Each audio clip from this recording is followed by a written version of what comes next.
Welcome everybody back to another episode of A Shot of Weeb, back after our unexpected delay. And watching the show that we did not initially plan to watch this episode. Well, it happens. Plans are always the best when you ignore them and change them last second. Oh, yeah, of course. But as we mentioned at the end of last week's episode, after the last two shows we watched that I really couldn't vibe with quite so much, I decided to use my pick, and by golly, we're watching a show I liked, and I forgot how much I liked the show. We are addressing, over the course of 2 episodes, this is going to be our flagship 2-part episode. The season finale. Season 0 finale. Yeah. We're working our way through Kill la Kill. Oh, yes we are. Oh, boy. There's a reason it's a 2-parter. For context, this is something that I don't think I've even told Seaweed how this turned up. When I write my notes for one of these episodes, for one of our recording sessions, it's usually about 1 page double-sided. Even Zambot, which was a longer show, I wrote less on each episode. It still wound up 1 page double-sided. Kill la Kill, 24 episodes. I have 4 pages. What? Oh my god. 3 full double-sided pages and 1 sheet dedicated just to the final episode. Wow. Yeah, so for context here also, you have finished the show. Yes, I watched episode 24 earlier today. Yeah. And I have watched 13 episodes. So we split it up that way, so we had kind of 2 perspectives. Because you're a slacker. We split it up this way so that we had 2 perspectives. So we had somebody who'd finished. I mean, we've both watched this show, right? Like, this was a rewatch for both of us. But it's been a hot minute, I think. It's been like 3 years for me, I think. Yeah, it's been like 6 for me. So there's a lot of stuff I forgot. So like we have the perspectives here of one person who's finished, one person who's seen half of it. And so we'll have some little conclusions here, but we're not afraid to spoil things, for the other person, I guess. Yeah. So for this episode, we'll be talking about the first 13 episodes. There's a chance I'll bring up stuff that I saw in a later episode if it's relevant. There's a chance Seaweed will bring up something he remembers from his last watch if it's something relevant. Yeah, and if I remember it. If you remember it. The vodka is not exactly the best for remembering things. Speaking of that, I think we have a shot to take. I'm going to crack open my Sprite because I need a chaser, and then, let's go ahead and get that first shot out of the way, and let's hop right into the news. No, that's probably copyrighted. Oh, but either way. Oh, that's strong. Ooh, that's nice. It's spicy. Ooh. Oh, don't say it's spicy, dude. We're not. Don't. We're 2 white guys. Don't say that it's spicy. What? Come on. Alcohol burns. I was about to say I don't drink, and then I realized I literally drink weekly for a podcast, so I don't really have an excuse. Mm-hmm. Yeah. You really don't. But all right. So where do we? Well, I guess we didn't really introduce ourselves for new listeners. Oh yeah, right. That's the thing. Yeah. I am TheEpicWob, General frickin' Weeaboo, and Cave Goblin. Yeah, and I'm the Seaweed Ambassador, a general anime YouTuber sometimes when I actually upload. Just calling myself out there. So now that we got that out of the way, I mean, I guess, what else is there except for... I think it's talk about Kill la Kill time. Let's talk about Kill la Kill. I'll let you start. There's... where do I start? There's so many. There's Episode 4 1. pages of things. Episode 1. So that's where the best place to start. I mean, that's fair. Because we got delayed, it's actually been a bit. It's been like a week and a half since I started watching these, so I have just my notes to go on, and I'm a little foggy on some of what actually happened. But I mean, to be fair, I am too, because I'm the same way for up to episode 5. Yeah, because like I'm used to talking about the show like 2 days after I've watched it, not a week and a half after I've watched it, because this got kicked back. But basically, episode 1, there's a high school. Okay, so there's a high school anime, but it's also not a high school anime. Yep, There's it's not your slice of life. What genre is Kill la Kill? Action and what? Yeah, I'd say action, comedy, and ecchi. It's probably the 3 that I would give it according to any list. I suppose. I don't know if I would put it in the shonen category. I will say though that it's very trigger. And, so this is Imaishi, definitely you can see him in this show. This is very definitely Studio Trigger. And I know you're a big fan of Imaishi. Am I? Yeah, I know how much you love Dead Leaves and Gurren Lagann. Oh yeah, right. Yeah, totally. Those are definitely the 2 shows that I've geeked out about, and not you.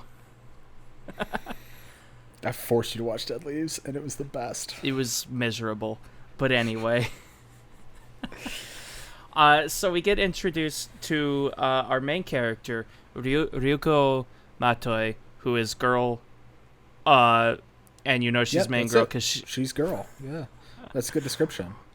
No, there's like so much there. She's not basic anime girl. I would have called her basic anime girl if she was basic anime girl, but she's not. That's true. She's not basic anime girl. There's she's nothing in the girl. show can be called basic. Like literally nothing. Yeah, I don't think there's any basic. No, like there's not. Every single aspect of this show, character designs, music, sound design, movement, everything is just dripping with character. All of it. Yep. It's great. So they're in the school. The school is like a freaking fascist regime with all the students lining up under Satsuki's rule. Satsuki is a bad anime girl. Yes. Satsuki Kiryuin. Satsuki Kiryuin, yeah. I think I've written her name down wrong because I don't know how to spell. But Ryuko, Ryuko shows up. I'm cutting you off. Go ahead and say the thing. You have something significantly more interesting. I did not have anything to say. Nothing. You had nothing to say? You have watched half of Kill la Kill and you have nothing to say. I'm hurt. Well, maybe if you liked Dead Leaves. Okay. You know what? This is not... I'm out. I'm signing off. I'm done with this show. Oh, man.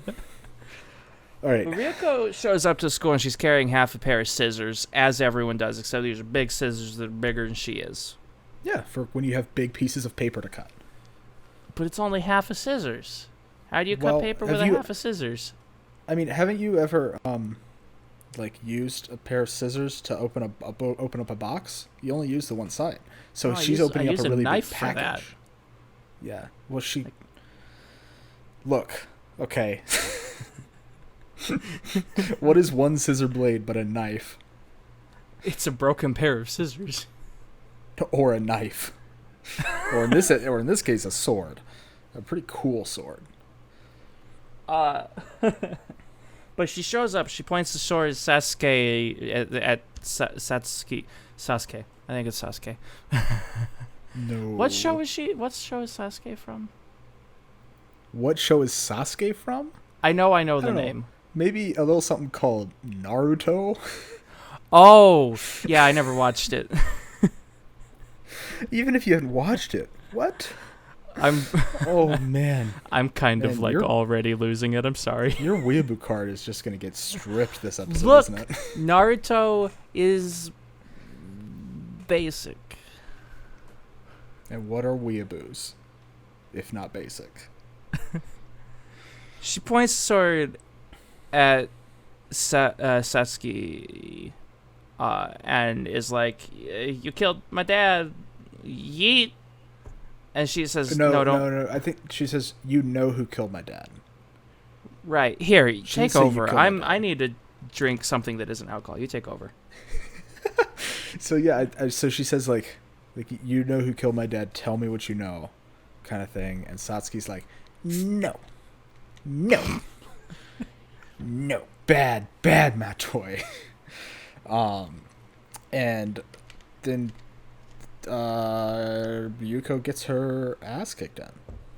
Yeah, she kind of does. She gets styled on for a bit and has to like run away.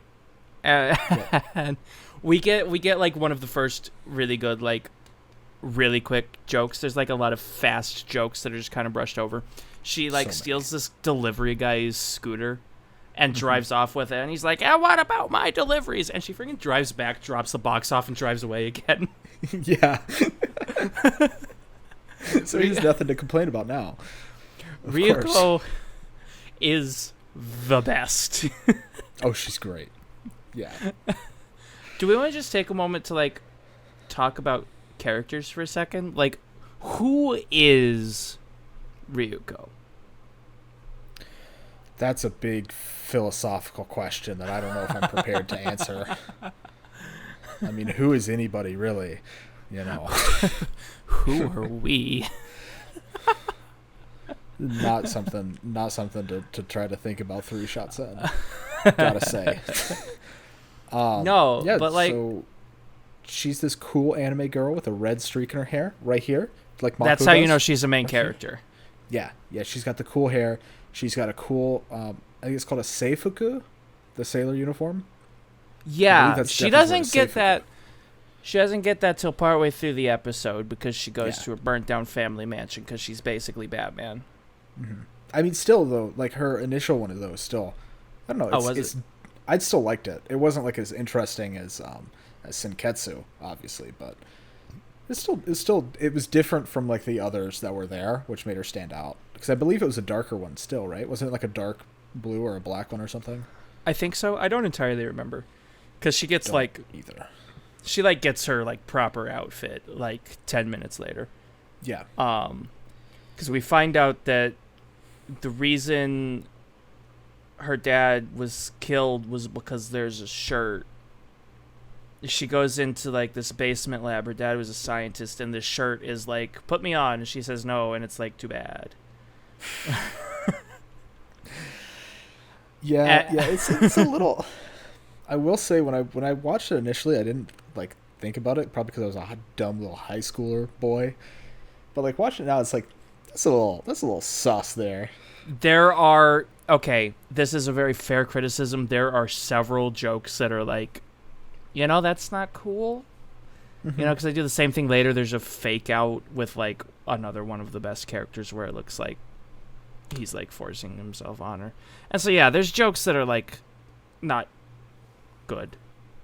But there's jokes that are not good that way, but like it's still, I don't think it takes any, it's like really a detriment because I don't know. I mean like you could see it in like other ways also, like when somebody forces a power onto somebody, that's basically what Sanketsu is, but no, it's definitely not in the best taste, but I don't think it's like major. I don't think it's like majorly problematic in this circumstance. It is also very like Imaishi style humor. So, how old is the show? I forgot to look up what year this aired. 2013 is when it started. 2013. Yep. I remember what I was doing in 2013. I was a cringy man back then. I do believe this is Trigger's first TV series. They had shows before this, but it's not like actual like proper TV productions. I think it was definitely one of the early ones because I wound up reading. I know you don't like to talk about budget, but I read that like the budget wasn't astounding for this because like you can notice that there are some circumstances where like a lot of the animation is like still very still or like where I do these dumb like puppet cutout sort of animations. It's like my favorite style to work with, and there's some of that looks like this where it's just like a still images that are moving around. There's a couple scenes that are like that, but I don't think that's bad. I'm not saying think it's actually bad. Good. Yeah, I'm not saying it's bad. It fits the style. Right. That's one thing, like, too, if you watch, like, I don't know, like, Imaishi is really good at being able to manage his budget and make the show look consistent, because it's the same with Gurren Lagann. Mm-hmm. Right? Like, it looks consistent the entire time. But, like, there's times when, like, characters are fairly still or whatever, and, like, there's quite a few postcard memories that are used throughout the show too, and those are so I don't know if you know what a postcard memory is. I don't know what the term is, but I think I know exactly what you're talking about. I think you probably know what I'm talking about. So basically it's when like you get like a freeze frame and it gets like really a lot more detailed. Okay, yeah, so no, like, I was saying something else. A lot of times in this show it looked like it went from like the digital to like a colored pencil illustration almost of like the same shot. So that's like what a postcard memory is. It's used a lot in I mean, Dazaki is like famous for it. It's used a lot in like older anime to save on budget animation and stuff. But it's used so well here, like so well. Oh man, the animation is always, even when it doesn't. It's not like there's not like a lot going on. There's still something moving. It's never like completely still. Yeah. Yeah, with like very few exceptions. Yeah, there's always a lot going on, and even a lot of these animations have like again more character in them. I don't know. Did you get to the part? I'm not gonna like dig through my notes to check. Did you get to the part where the teacher like revealed his alter ego? I think you did. With the like blue-haired teacher? Yeah. When you find out that happens like truth, super early. That is really early. Again, I didn't think. like when he reveals himself to Ryuko. In multiple senses. Like he's a true nudist. Yeah. And so like 90% of the time, episode 2 or 3. Oh, is it? It's like oh wait, yeah, no, that totally is episode 2. I just checked. Yeah. But like a lot of the times when he's standing talking, he'll be still, but like his coat is like slowly falling off of him, and they do that through like the whole show. His shirt, I think, is the more apt word. Yeah, and say another thing that I didn't notice watching the show, even again when I was looking for it, because like I watched like a documentary thing on like Trigger and like how they did Kill la Kill. Mm-hmm. There's a lot of CG in this show. Really? There's a lot. Yeah. So do you remember in episode 1, after the one student like steals the Goku uniform, which and Goku he's like uniform, running away. It's the one that gives you the power. It's just the one star that he stole. Yeah, he's running away. Remember when he's on the stairs, running down the stairs, and the stairs are turning? And Gamagori is just like falling outside the window. Yeah. The stairs were CG. Really? Uh-huh. I mean, well, because they draw your attention away from that. So in this particular scene, Gamagori is this like big beefy man. He's the disciplinary committee chair. And so like he's the one who makes sure the students stay in line. So when this guy steals a Goku uniform, we'll talk about Goku uniforms in a bit. When he steals the Goku uniform, he starts running down the stairs, and every time he reaches a new floor, you see Gamagori fall past the window laughing at him, and it is such a good visual. And that's like 5 minutes into the show. That is establishing the kind of energy this show is going to have through the whole thing. Yeah, because I believe isn't that before? That's before Ryuko gets to the school. That's literally the introductory sequence. They're taking roll call, and then Gamagori busts in, and the teacher's like, bro, what gives? And he's like, one of you is a thief?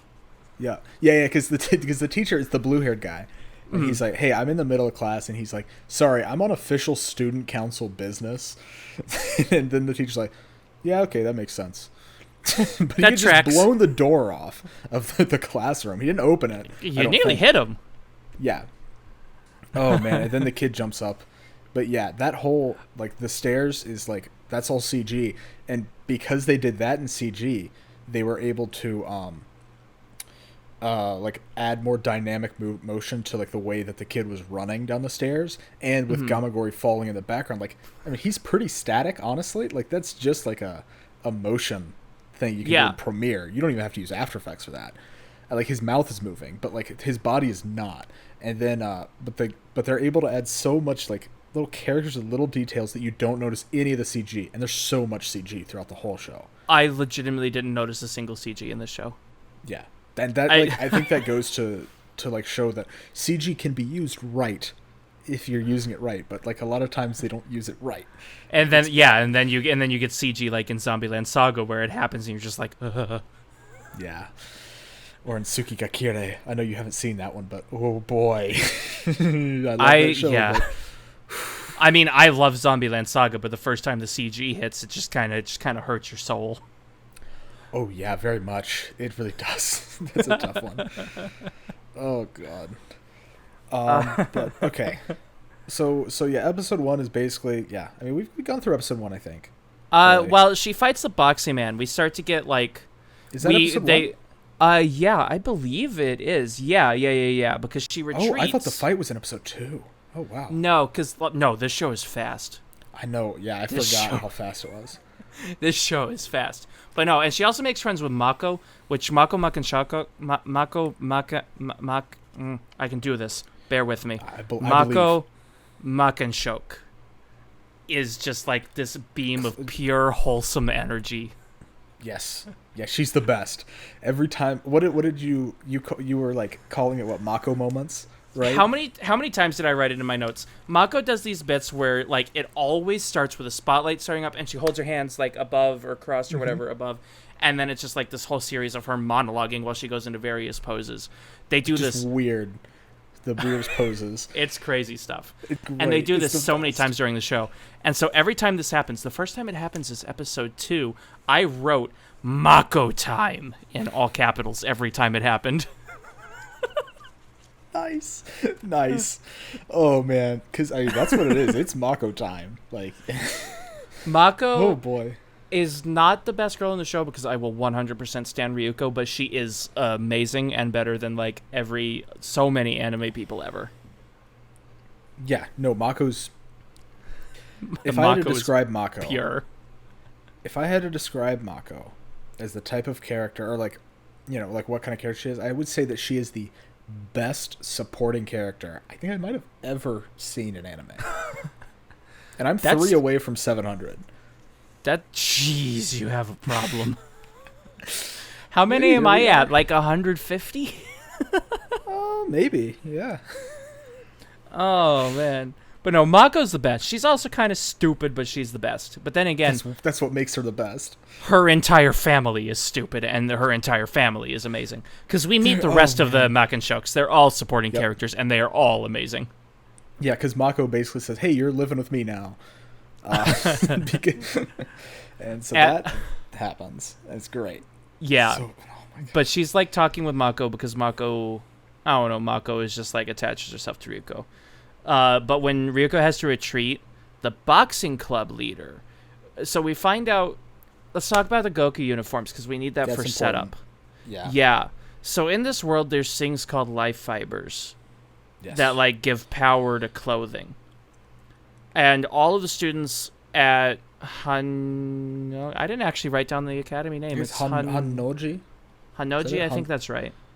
Yeah, let me see if I can find it here real quick. Yeah, Hannoji Academy. Everyone at the academy wears outfits that are Goku uniforms, and they range from 1-star to 3-star. 1-star, their clothes are 10% life fibers. 2 is 23 is 30. Because humans can only handle so much exposure to life fibers. Like, it's just, like, super powerful. Yeah. Yeah, it's like gamma radiation. Yeah. So, like, basic, like, poor students don't get a star at all. There's, like, 1-star students that are literally just cannon fodder, and literally none of them are important. 2-star students are club leaders.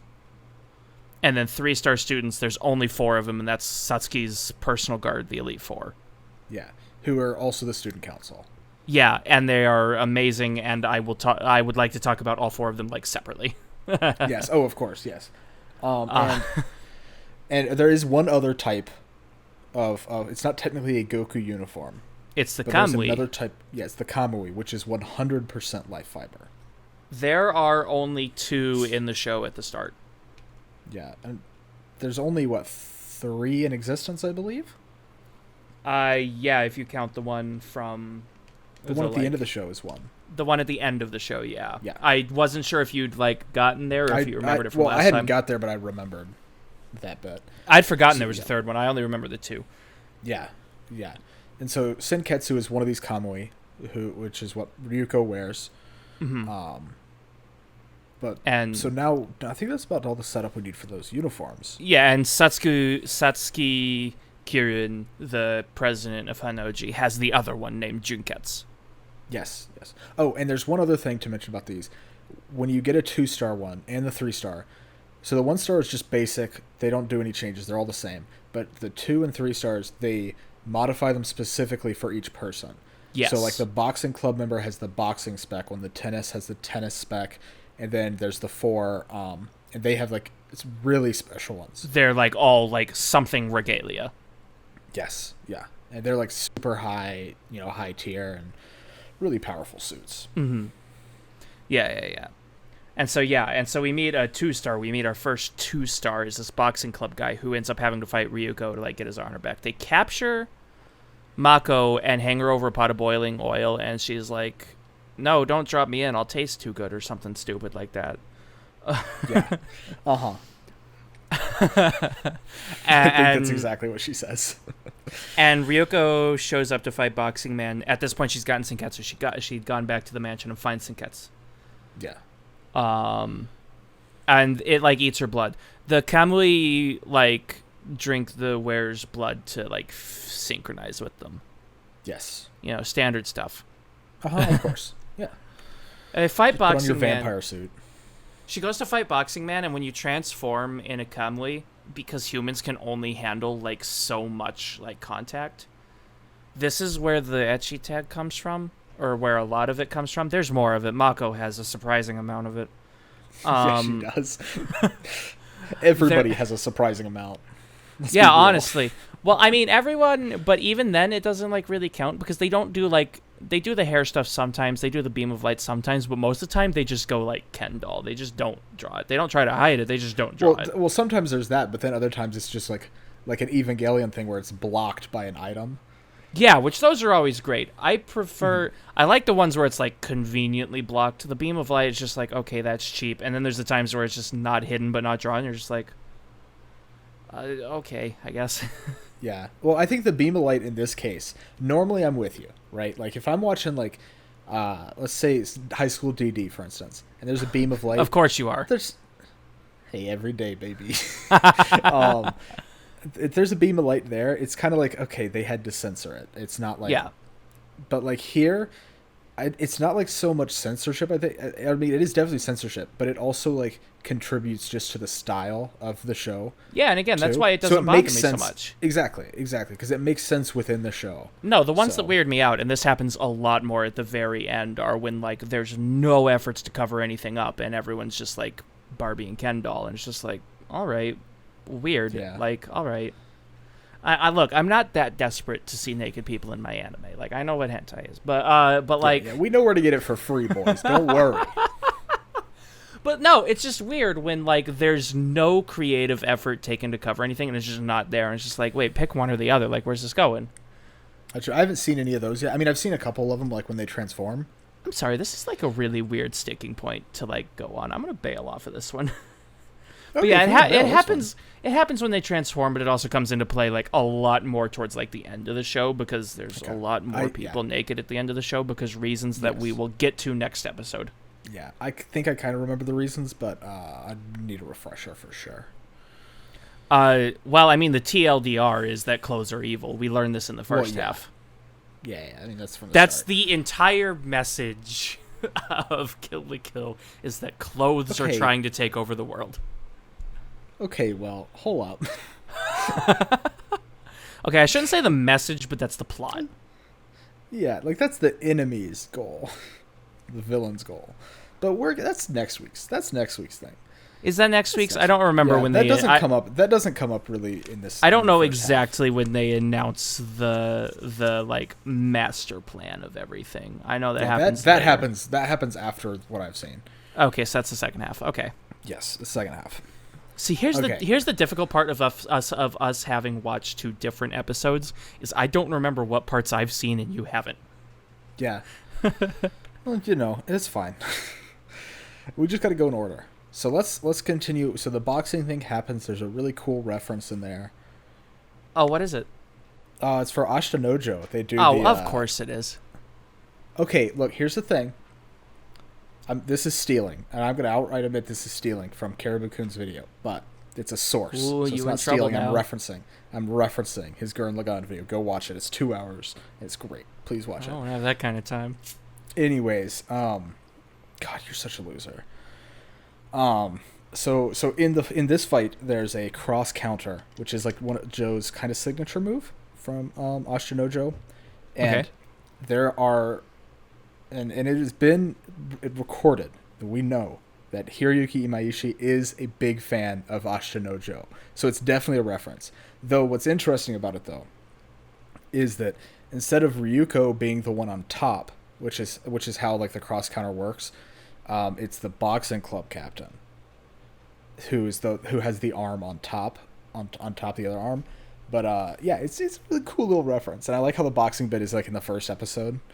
Yeah, and I haven't noticed any other Joe references past that though. Oh, I wound up having to bail off of the statement. So, like, the reason it's, like, super etchy in the early part is because, like, humans can't handle that much contact with, like, pure life fibers. So when the Kamui transforms into, like, power mode, it is trying to contact as, like, little as possible. So it's, like, a shoulder piece, a skirt, and then, like, straps. Yeah, and you know, boots. Yeah. Thigh-high boots. Yeah, and so, like, yes, it's etchy and fan servicey, but there's an in-universe reason. I don't know if that, like, excuses it in the eyes of the masses. I don't know. I think it's freaking hilarious. Who cares? If you think etchy's bad, don't watch it. Like, That's cares, fair, bro. That's fair. Like, but no, and man. So, like, she goes into the fight, and she's, like, super embarrassed in the early parts of the show because she's still not, like, used to the fact that all of a sudden she's barely wearing anything when she's fighting. Yep. Because, like, she's had Senketsu for, like, 20 minutes. Yeah. And she didn't know he did this. Also. And the boxer man is getting, like, super shy, like, why are you hardly wearing anything? And they do another fake out, and they're like, oh, well, if you're going all out, I may as well slip into some better attire as well. And he starts to slip his shorts off. But it turns out it's a fake out because he's putting on, like, better boxing gloves that are, like, these huge, spiky brick things. Yep. And then that's when she's like, wait, I don't know how to box, but that's definitely against the rules. Yeah. And, like, at the beginning of the match, they were saying, like, you had to play by the rules. And then somebody's just like, oh, who cares? Whatever. It's whatever. Hey, if it's in Hanoji's advantage, it's cool. Exactly. But then she, like, shows off the power of the Kamui by, like, stabbing his glove or whatever. She blocks his glove, I think, and the thing just, like, straight shatters. Yeah. And she does her finishing move, which cuts his Goku uniform. The boxing man flies into the air naked. That's what happens when you lose in a show. I believe it's called the Sen-i Shoshitsu? Sen-i Shoshitsu or something like that? Shoshitsu? Soshitsu? Sen-i Soshitsu? Soshitsu. Oh, yeah. Sen-i Soshitsu. That's it. Which is, was it the life fiber break or something? I don't know. That's not right. It's the finishing move. Called. Yeah, it's their finishing move, though. And then, like, we see this one thing, and we're all like, yo, what's happening when one little pink thread comes out of the destroyed outfit and just, like, flies into Senketsu? Yes. And that doesn't get explained for a little bit. A little bit. I think. Not like until the next episode or something. Not until the teacher takes his clothes off. Yeah. I hate that these are transitions I can... Nudist beach. I made a note about nudist beach because I don't think so. Like, he reveals that he's, like, part of, like, he's not actually part of the teachers or whatever, but he doesn't, like, actually name drop nudist beach for a while. I wish I knew exactly where it was because it's episode 6. I just found the note because it had the same energy as Echo's Act 3. Because he just shouts. He shouts nudist beach, and it sounds exactly. It sounds exactly like the hospital scene with echoes. Yep. It does. You're right. And so I took a note on that, and I just wrote out. It's like a ton of E's. I just wrote out beach. Oh, you had a lot of fun with your notes this time, didn't you? Dude, I wrote so much stuff. Oh man! All right, so let's move on to episode 2. Yeah, we should make some progress. Yeah, it's been like 30 minutes.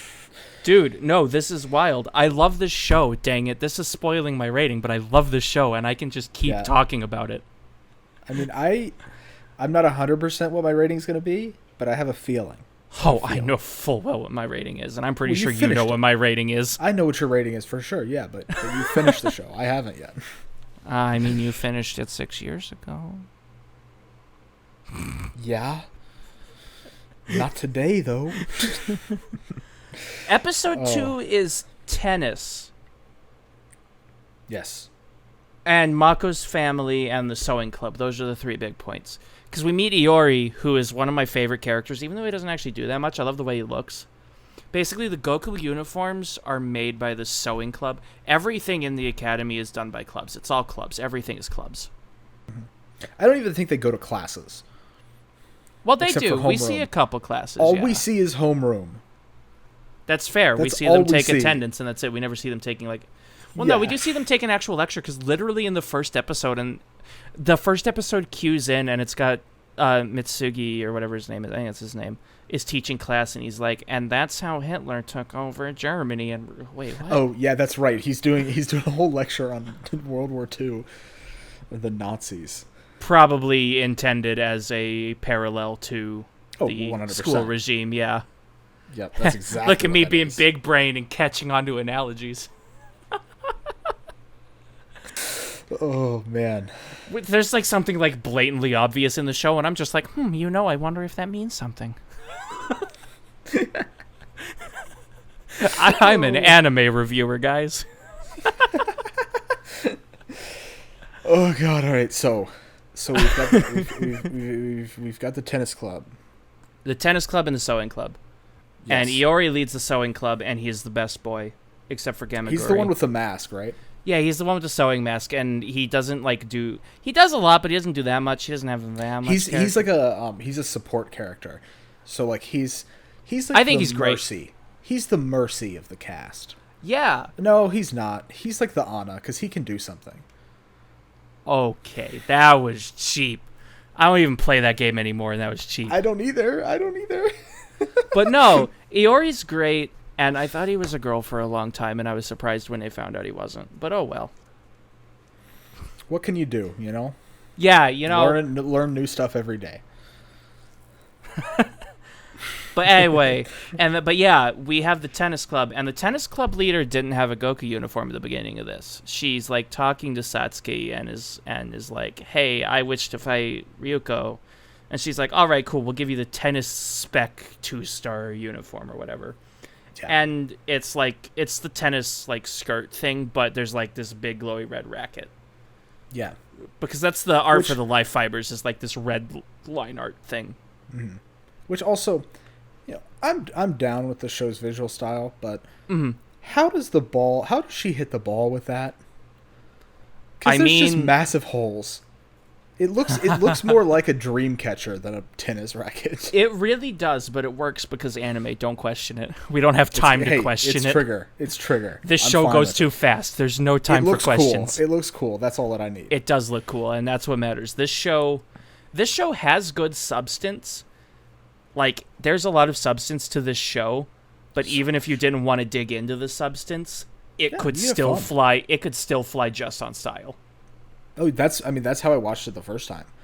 And I loved it the first time when I watched it. I was like, this is so cool, bro. She's got a big tennis racket, dude. What? Yeah, and it gets even more cool because Ryuko is given like a regular tennis racket, and she she tries to like fight her with the sword, and they're like, you can't do that. You gotta play tennis. That's against the rules. And this is now they're adhering to the rules. You gotta play tennis, and she's like, "That's dumb." And then Mako time happens, and she's like, "No, you must fight using the rules." And just like does all their posts or whatever. And so they give her just like a regular like tennis racket, but when the girl serves it with the Goku uniform, it just like breaks through Ryuko's racket. So she pulls a thread out of Senketsu, wraps it around the handle. Well, first, what happens? Before that, because the tennis racket breaks a couple times, but she's able to return it once. Yeah, she is by able to hitting return it with once. like the edge, the like. Yep, the edge of the racket. But then, obviously, the tennis club president is able to return it easily, no problem for her. And I believe that's when Ryuko gets like blown like into the wall that's covered in spikes. Oh yeah, there's so much power to this. And then, so she's hanging upside down, and there's no anime physics here. Just want to say, because her skirt is fallen down. You see everything underneath the skirt. Oh yeah, I forgot they're bound to real life physics. And then Mako has the massive nosebleed while she's trying to tell her something. It is great. It's great, and like she knocks out like half of the student body.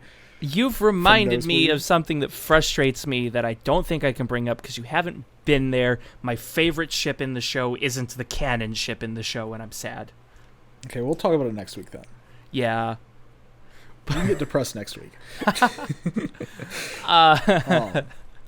Hey, look, I take my ships seriously. The first time I messaged you saying, hey, we should do a drunk podcast was because I was drunk and upset about a ship that was broken in canon. Oh, really? I didn't know that. Yeah, no, I found out. I don't even care about ships. I watched the Gigic episode talking about the manga ending of Domestic Girlfriend, and I was like, no, this is wrong. Oh, man. Yeah, I don't ship anything.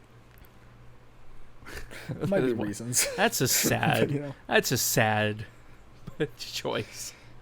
I don't get depressed when something doesn't go my way. So, who's the sad one? I don't get depressed. I just tell the creator that he's wrong. Duh. Don't do that. I don't do that. We do not endorse harassing creators. No, definitely not. That's not even where I was going with that. Includes us. Don't harass us. Don't give us any negative comments. Only positive comments. I am going to give you a negative comment, Seaweed. Well, where were we? I don't know. We were talking about tennis. Oh, yeah. She pulls a thread from Sinket's and wraps it around like the handle of the blade and makes a life fiber tennis racket. Yep. And then I don't remember who was it Ichigori or was it Gamagori who was officiating the match? Possibly. It was either Gamagori or it was Genji. Oh, it was Genji. It was definitely Genji. That's not his name. One second. I want to find... What's his actual name? His Sanagayama. Yeah, and Sanagayama's like, wait, no, you can't do that. That's against the rules. And then, like, you just see Ryuko's face for a split second go, like, what? Like, and she, like, starts to point because, like, it's the exact same thing that the girl across from her has. Well, because the reason she, like, interferes with the tennis club is because Mako is a part of the tennis club. But because she was being held hostage the previous episode, she missed practice. Because they were doing, like, the 1,000... The 1,000 serve... Yeah. 1,000 serves of death or something.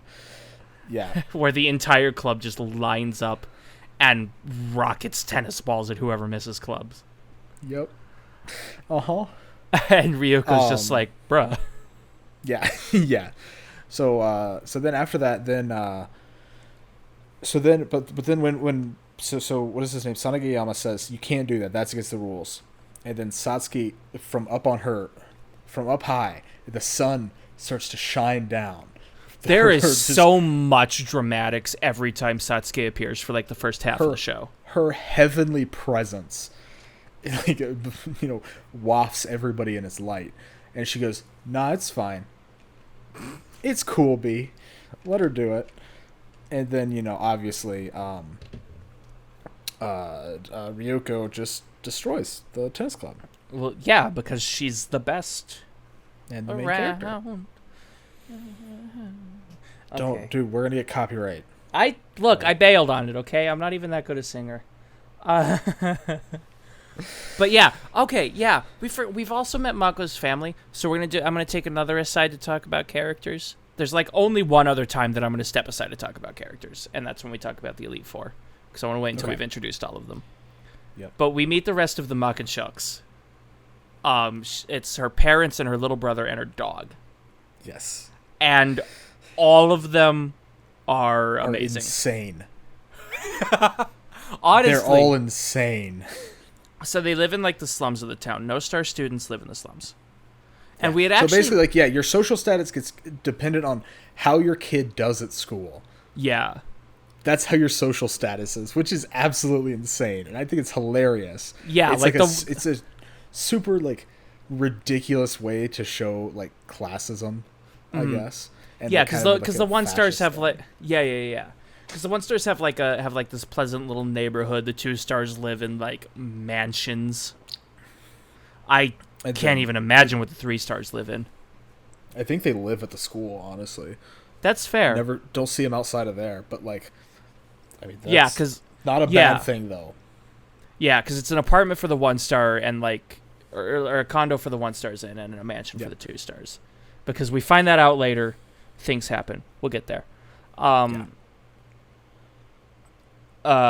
yeah, no. So basically, like, her dad is a back alley doctor, read as a scam artist, who technically knows medical stuff. And we had met Mako's brother because she tries to pickpocket Ryuki. Medical stuff. Ryuko. Okay, hold up. I want to go back to your statement about no medical stuff. I think he knows about as much medical stuff as somebody who's watched an episode of CSI. He watched a full season of Grey's Anatomy and is like, all right, I'm qualified. Yeah. It's like, perfect, back alley doctor. Don't need a license. That's my school. I mean, he's a back alley doctor. Yeah, and he has killed many people. Yeah, but the people who die don't sue him. I think that's what he says. That is what he says. I mean, you're right. You're right. I can't argue with that. And the little brother is like a petty thief, because in the first episode he and like a bunch of other little kids try to rob Ryuko, and she's just kind of styles on them, and they're like, we're sorry, we're only good against people who are weaker than us. Yeah. And it's like a bunch of elementary schoolers. It was really funny. It was really good, and then Ryuko's just like, oh, well, you know what? I can't fight someone who's not trying to fight back. Y'all are chill, and walks off or whatever. Yeah. And then we got Mako's mom. Who is a lovely person. And see, like, you would think, oh, well, she's like the sane one of the group. No, she's not sane at all. She's more sane than the others. Like, she tries to keep them out of their nonsense. Well, no, she keeps, like, stopping the little brother whenever he goes up to thievery. He's like, I'm going to go pick some puck, and she's like, no, you don't. Or when... She's also the one who, like, throws her husband out the window whenever he tries to peep on Ryuko, because he keeps doing that. So does the son. So does it. Well, I mean, that makes sense from him. That doesn't excuse it, but that makes sense from him. So does the dog. And the dog. The dog is just another little brother. But here's the thing with the mom, though, right? Like, she's nice. She is, like, the nicest person. Yeah, absolutely. Also, the only thing she ever cooks them is mystery croquettes. It's just a whole bunch of stuff meshed together and fried. I don't even know if it's food. Like, you just see bones sticking out. Like... Bones, fish heads, probably dirt. Probably, yeah. But everyone likes she's also insane. So yeah, like if you compare them all together, then yeah, she's sane. She's not sane. I think the comparative is what matters here. Yeah, I think I would say Mako is the most sane. That's fair. I think Mako and Ms. Muckenshuck are about the same. Okay. Because it's literally just the dudes that are, like, super nuts. That's true. They're actually ridiculous. But they're all also... There's, like, so much chaotic energy from, like, all of them. Because there's one time... Because we have the... we're not actually there yet, but the No Late Day episode where Mako wakes up at, like, 4 a.m. and everyone's like, we've got to panic. And the whole house just starts, like, running in circles, getting dressed, cramming food all in one, like, motion. Yeah. Uh-huh. It was ridiculous. That household is pure chaos. Yep. And then there's the dog. The dog is the dog. He's just another one of the boys. I mean, honestly, he really is. He's like a second son, basically. Yeah. He steals people's food. He tries to spy on Ryuko with the other two dudes. And again... I can't wait to get to No Late Day because there's so much stuff. Because Guts has a really good moment in No Late Day as well. Yes, yeah, Guts has a great moment there. Guts is the dog. Yeah, not the Berserk character. I don't know. It's the main character. We'll talk about No Late Day. I want to talk about No Late Day. We will talk about No Late Day. But yeah, those are the other set. That's most of the characters. That leaves everybody but the Elite Four, which we'll talk about them once the others have appeared, because not all of them have shown up yet. No, not all of them. But I think I don't know about you, but I think this is a decent time for us to take our break. Is this the time for the break? I was going to go a little bit farther, but you might have a point. I think this is a good time. We just got done talking about the characters, so it's a good time. All right, yeah, we'll cut it here for a bit. We'll be back in the speed of an ad break for our Anchor listeners, the speed of an edit for our YouTube listeners. We'll go back to the second half of A Shot of Weeb here. We're talking about Kill la Kill. Kill la Kill. We've only got through, 2 episodes so far? Like but we've got 2 or 3, but we got a lot of other setup talked about. Yes, that's true. So we got 11 more to go, and I guess let's just get into it. Let's go to episode 3. Let's start talking about 3. Episode 3. Episode 3 is, like, mostly just setup. There's not that much in it. We get So we have one of my favorite sequences. Actually, I lied. There's like an aside here where Immediately with an aside. No, I'm sorry. I forgot like how great this sequence is. Like we lead off. So like in the previous episode, we didn't really talk about it much, but the teacher is like talking to Ryuko, and there's a lot of great energy in the scene that I don't want to go into because it'll take too long. I could just dissect like every single one of these episodes. I wish I could. Hey. You want to know how to do that? I don't have time to make a channel, Seaweed. Just make a YouTube video. I don't have time for that. Just make like an episode by episode analysis. Yeah, dude. You I don't have that kind. I have a job. I have a job. Anyway, there's an excellent sequence here where like Ryuko is like stomping off after teacher. We see teacher walking down the hallway, and it pans to him, pans back to Ryuko, and she's like stomping. And there's like excellent sound design because there's this like mild grumble, like there's like so many subtle like human sounds, for lack of a better word, that are so good. Okay. I don't have a good way to explain that. It makes sense in my head, okay? Well, I don't have a good way to explain it either, trust me, because look, sound design is like my least favorite thing. I'm not going to lie. I'm not good at it either, but this show is excellent enough because there's a lot of like sound to like small things that like you wouldn't really think you need to put sound on, but you do, and it adds so much character to it. It adds so much depth to the scene. And so like you could easily have just had a sequence of Ryuko marching like angrily toward the professor, but you add in that little bit of extra sound whenever you're on a picture of her, and it just adds a lot to it. And we have that, but either way, she like stomps over, it pans to the teacher as he goes around the corner, pans back to her, and she's marching, and she goes around the corner, and teacher's gone. And she's confused, and while she's confused, Mako charges at her. Oh, this bit, yes. Mako just like flat as a board flies at her. Ryuko catches her upright, like flat above her head, and starts spinning her like a spear. Does a side spin while posing, like the warrior sort of like spear spin, and then just calmly sets her on the ground. Yep. And it is such a good sequence of animation. And it's even better because earlier, I think it's in episode 1, Mako does the same thing, but Ryuko's not expecting it. So like Ryuko gets like just knocked down and like they just fall in a pile. But it shows like this little tiny little thing shows so much development between these two characters, you know? Because like it shows like they're actually like friends and like they're like understanding each other now. Yeah, because I'm pretty sure there's another one where Mako jumps at her and Ryuko just like steps over. Probably. Yeah, I think there is, yeah. It's so good. Oh yeah, it's great. Mako's great. I love Mako. Mako and Ryuko have such an excellent dynamic. Wonder who your ship is you were talking about earlier. No, it's not though. That's the problem. Oh, okay. But anyway, so yeah, there's like some setup because we get to see into the mind of the sewing club. They stitch a 5-star uniform. Yeah. So it's 50% life fibers. Mm-hmm. What happens when someone wears a 50% life fiber uniform? Well, have you ever seen the movie The Incredible Hulk?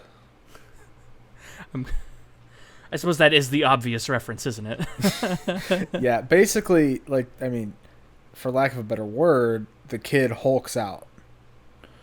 Yeah, they say it's a failure. The only thing, though, that I have to say, why didn't they try this on somebody who's used to a 3-star? That's fair, probably. Because that seems like it would make more sense. I mean, it's like risky, you know, because there's only 4 of them who are used to the 3-star. But like, I feel like they have more, or they're like used to more life fibers or can handle more. So it would be a higher like success rate if they used it rather than what I imagine was a no star probably. Or maybe I think it was a 1-star. Was it a 1-star? Okay. It was probably a 1-star. But still. I don't know why they didn't try it with one of the 3 stars. But, you know. Probably whatever. to, like, not handle the risk because, like, if things go, like, really bad and you lose the person. That's true, yeah, because they did. Losing a 3-star would be very costly. That's true. That's true. Because that's the other thing is the 3-stars are all, like, effectively personal friends of Satsuki. They're all from, like, her past. We find that out later. Yes. That's during the tournament, or the tournament arc. Yeah, we get the backstories on each of them individually. Yeah, so they lose control, and it's a bit of foreshadowing to what happens later on in the show, I would say. With Ryuko. Mm. But we'll get to that. And that'll be in this episode. We'll get to that. Yeah. And we also get to see Satsuki's transformation sequence, because this is the first episode she puts on Junketsu. That's true, yeah, because Junketsu is supposed to be her wedding dress. She's not supposed to wear it until her wedding. Because her mom's kind of crazy and said that to her. Her mom is insane. Like, in a different way than Mako's family. Mako's family is, like, the fun insane. Satsuki's mom is, like, the like, mom who won't even let you, like, play Call of Duty. Or, like, even, like, stay up till 10 on a sleepover, She's No, she's the kind of crazy where she puts her daughter into science experiments. You're not there yet. She gets developed a lot in, like, the second half. Yeah, I know. But, like, just from the little bit you get from the beginning that I've watched from the first half, she seems like the mom who doesn't let you stay up past 10. And if you're past 10, you're going to get your ass beat. So I can't really talk much more about Space Mom. That's what I have her written down as in my notes as Space Mom, because like the only thing I remembered about her going into this was the last 2 episodes. Well, she doesn't really even get introduced until, like, she technically gets introduced because of a phone call earlier on, but I believe it's episode 12 when we first see her. Yeah, she's mentioned in the first half, but she doesn't show up or for really be relevant till the second half. Yeah. So, like, there's not much we really need to talk about her in this episode. Right. Or in this but episode. anyways, sure. You know what I mean. So Satsuki puts on her suit, she transforms, and it's pretty cool. I'd like to address something, given that this is, like, right after our Zambot 3 episode, where I complained a lot about Ryu's transformation sequences. Mm-hmm. It doesn't have the same frustration in this show, for me, because they shake it up a lot. Like, there's only, like, the full transformation sequence in moments where it's, like, really, really important. Other times they'll just completely ignore it, or sometimes they'll play the transformation, but, like, really fast, like a 2-second compressed version. Yeah. So one of the times that I noticed that, I believe, I want to say it was episode 3. I wish I should have taken a note on that. I think it was episode 3, but, like, Satsuki says, hey, Ryuko says, hey, I need to transform fast. And so they just play the entire transformation sequence, but it's like at 3x speed. Yeah, I think that's during No Late Day, because she has to save Mako from falling off a platform. Yeah, that's what it is. Yep. And that was a really funny gag. And I wish, like, I mean, I'm a fan of magical girl shows. I like my Precure. I love Cardcaptor Sakura. So I like transformation sequences. I've only seen one, and it's technically a magical boy anime. So. And I love that one too. I have a limited pool to pull from here. I am a fan of, like, the transformation sequences, seeing that again. I don't know, it's like a familiarity thing for me, so I wish they would have shown it more, personally. I was actually a little more upset that they don't show it as much as they do. See, I prefer it when it's spaced out, because if it happens every single episode, I get frustrated with it after a while. Yeah, it's a matter of opinion there, for sure. But either way, this is the episode that Sasuke transforms, and her transformation, like, directly mirrors Ryuko's. It's, like, almost exactly the same, except for the way they activate it and the colors involved, because where Ryuko has, like, a glove with a pin on it that she pulls to, like, stab the blood needle, Sasuke's has, like, 3 latches on the thigh. Yeah. But other than that, the, like, transformation animation happens in exactly the same style. But, like... Which makes sense. Each of the steps are exactly the same, but the movement is slightly different. Yeah, because it's, like, a different suit, so it's gonna look slightly differently. But mechanically, it all works more or less the same. Yeah. I mean, it makes sense, because, like, they are the same exact type of thing, Yeah, Like, and like you wouldn't expect the Power Rangers to each have a different, to each have their own, like, unique transformation sequence, because they're the same. Like, it's the same suit, so, like, the sequence is gonna be the same, but, like, what they look like in the end result is gonna be different. Yeah. Whereas this is something that I forgot to mention is that, like, there's different transformation sequences because a lot of other people have transformation sequences. All the 3 stars have their own transformation sequence, which the 3 stars all mirror each other, but they're also slightly different because they're very different, like suits. Yeah. And I was also incorrect when I said there were 4 3 stars because there's 5. Wait, you're not there yet. Yeah, we haven't got to the 5th one yet. My mistake. That's Endgame. There is a fifth 3 star. But he hasn't done the transformation until like really late in the show. I'm pretty sure I know who it is, but I'm not going to say anything.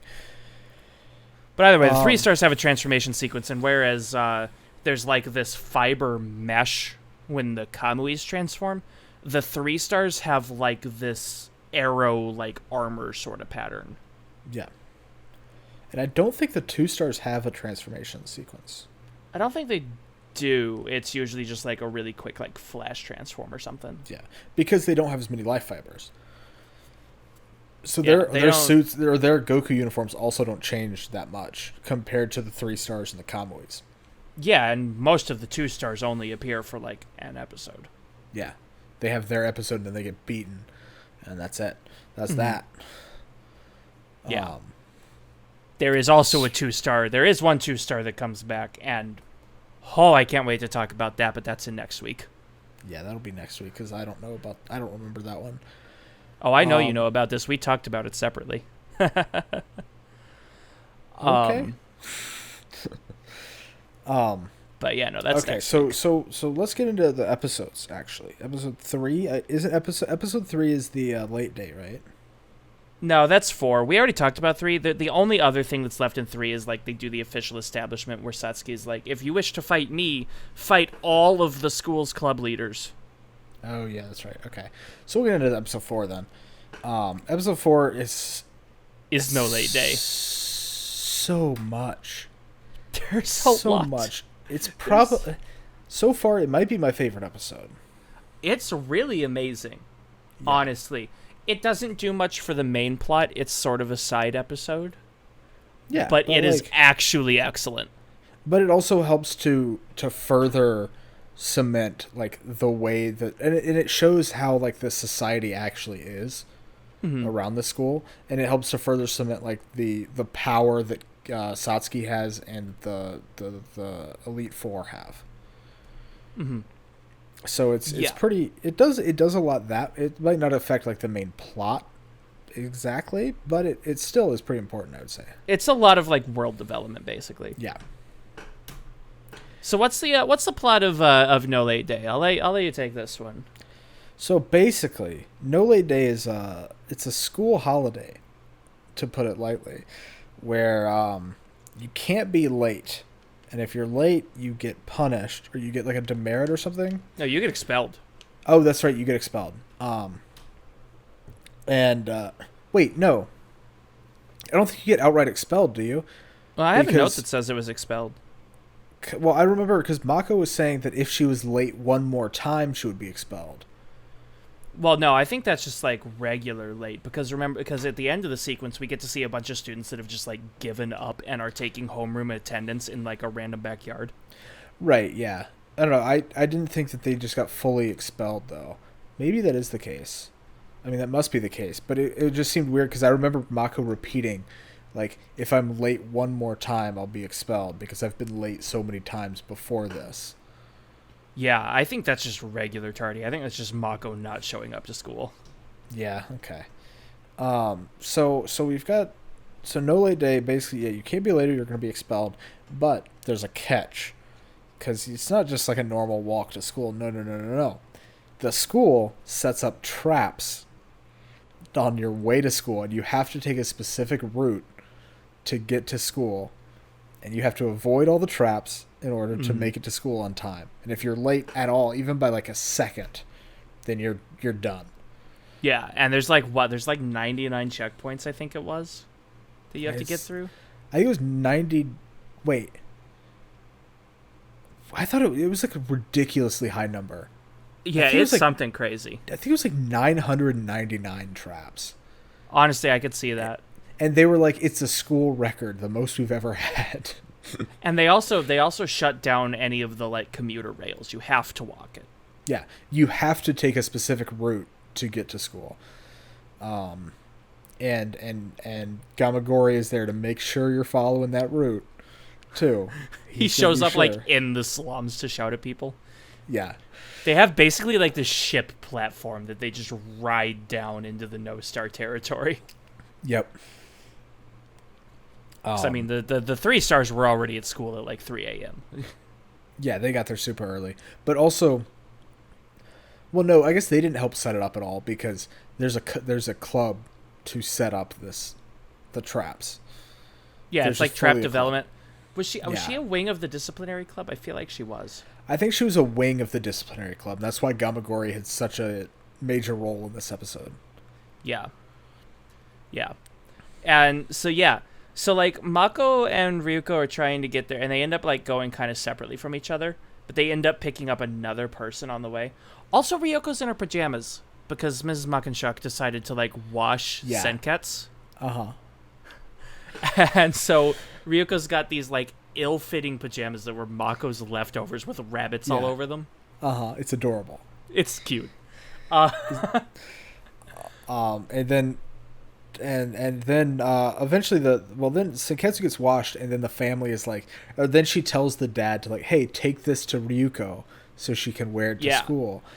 And then then the dad, the brother, and the dog get in the family car, or the hospital car, I should say. Yeah, the ambulance truck. Yeah, the ambulance, and go to chase her. And there's a lot of gags because every time that they get near enough to like say something to her, right before they're able to, somebody pulls down Ryuko's pants, and you can see her panties. Yeah, because they get nosebleeds. Because they picked up a random injured student along the way, and she was like, "Oh no, don't waste your time bringing me along." And Ryuko's like, "Okay, I won't." And she's like, "Oh no, the pain! Please don't spend your time, but oh, the pain!" Until they give up and bring her with.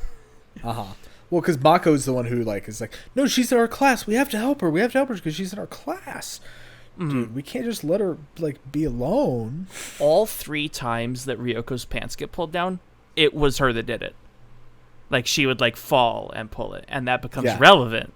But yeah, because it happens in each separate time. Because there's the first time there's all 3 of them in the car, and it happens they all get nosebleeds, and he crashes the car, and Mr. Mekinchuk is just lying on the ground, and he pulls the brother aside and is like, "My son, this is my final action. Take these to Ryuko." Yeah, and then the son's like, "Okay," and just drops him. Just he's drops supporting him. his head, just drops him, and it's like, "Okay, we'll do that." And then this is my charge as a man. And I'm pretty sure he gets on his bike with the dog.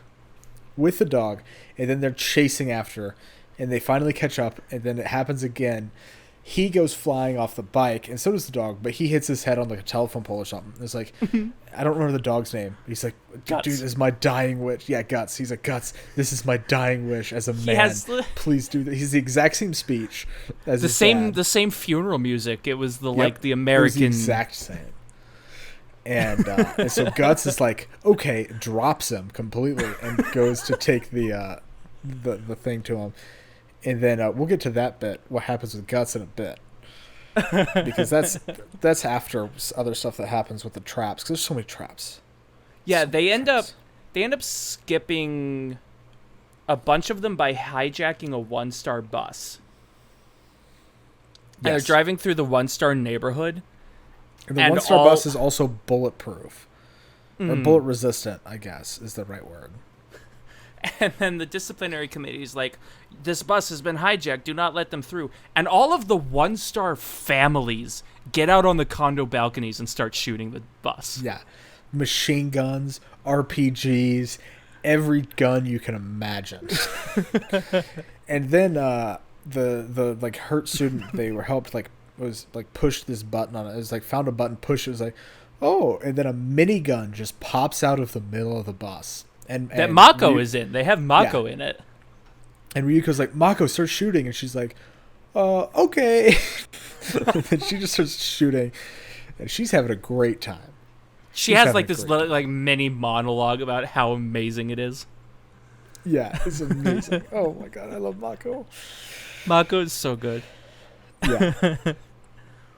And then eventually they get through that. The bus gets taken out, obviously. because it's getting shot at with so many, like, even if it's bulletproof, like, it's with as much ammunition as can fired at it, it's not surviving, you know. And so then they make it through the section, and they're in the 2-star section now, I believe. Yeah, something like that. They're very close to the top by this point.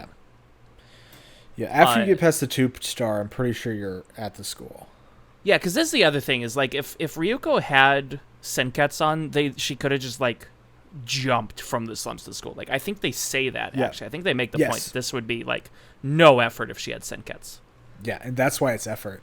And it's like, okay, that's a little bit of a, like, a plot device there, but it's kind of not. I don't know. It's fair. You know? And it makes it interesting, which is having which to, like, is actually, why I like it. Yeah, and there's, like, all kinds of stupid traps. Like, there's one that I specifically wrote down where Mako goes nuts because she sees a bunch of just cheese lying on the street, and it leads up to, like, a trap basket. That's all it is, isn't it? It's just a trap basket. But of course Mako falls for it because cheese. Oh, yeah, of course. And she gets trapped into the basket or something. The basket doesn't do anything. It just covers her. I'm pretty sure. It's not even like there's not even a bomb attached to it. Like there's just most other traps. It's just a trap basket. It's amazing. Oh man, yeah. But eventually they almost get to the school. Mm-hmm. And Guts shows up. Yeah, Guts shows up. And then Ryuko's pants get pulled down again. Yeah, because the injured student is like, "Oh, my arm," and then falls over and grabs as she's falling. Yep. And Guts gets a nosebleed and does the same thing as the rest of them. He slides on his nosebleed blood and just skids right past them. Yep. That's right. And so Mako, because Ryuko had seen Guts at this point, so, oh, thank you for bringing Senketsu and stuff. And then then he just slides right past her, and she's like, wait, no, I need Senketsu, wait, hold up. Doesn't work. Doesn't do anything. And that's when we get the big twist. That the injured big twist of No Late Day. The injured girl was the head of the trap council or whatever. Mm-hmm. And she was specifically trying to hinder Ryuko to steal Senketsu. Yes. Which she successfully does. For a moment. Well, she successfully steals it and puts it on. She wasn't trying to steal it, like, to gain, like, honor or whatever with Satsuki. No, she's trying to steal it so she can fight Satsuki and, like, take over the school. And she says all this, like, out loud and everything, to Ryuko. And Ryuko's like, wait, no, that's mine. You can't wear my clothes. And she puts on the clothes, and she's able to transform, I think, at the beginning. Yeah, because she doesn't have, like, shame. And that's, like, the thing that... Yeah. This is when we find out that Ryuko is, like, not getting full transformation because she's still embarrassed with, like, how uncovered she is. Yeah. But then this girl's just, like... The only way to use it is you can't like, be ashamed of your body. You have to, like, be like, willing to show it off or whatever in order to use the full power. It's weird. So Senketsu uses a lot more blood when she doesn't have shame. So she has like a set time limit when she is like at the beginning, like when she's really ashamed that she's showing like her body and stuff. Yeah, because she's like indirectly like refusing the connection. Yeah, and it makes it inefficient. Yeah, it's just super inefficient. So she takes it off and Senketsu's even like, there was nothing I could do. She has no shame. Like, what was I supposed to do? And so then, what happens after that? Remind me. So there's like, they were on this giant like stone platform, and Trap Girl, the trap developer girl, like pulls the lever, and they start sliding all the way down this rail, all the way back to the No Star docks. That's right. Because the school that they were at wasn't actually the school. It was just a box with a painting. It was a fake school, yeah. Yeah. I forgot about that. It was just a box with the painting on it. And then, but before they start sliding down, though, she loses control of Senketsu.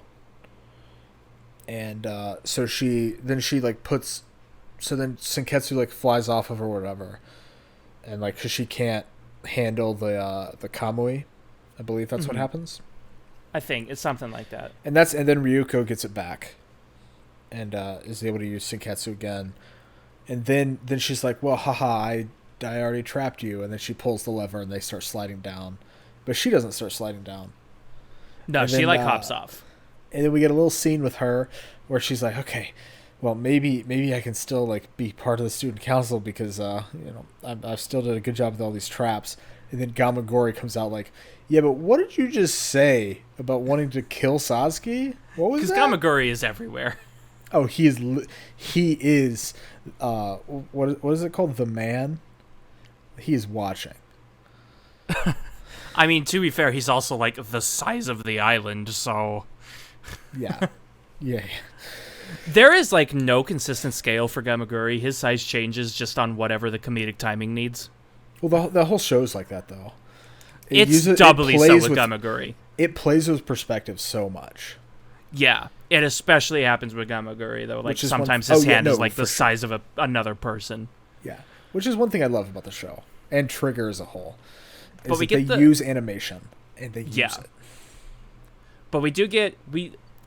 They land all the way back at the docks, and they land like right next to like these rail cars that the 1-stars can use, because some of the 1-stars are by the dock, I guess.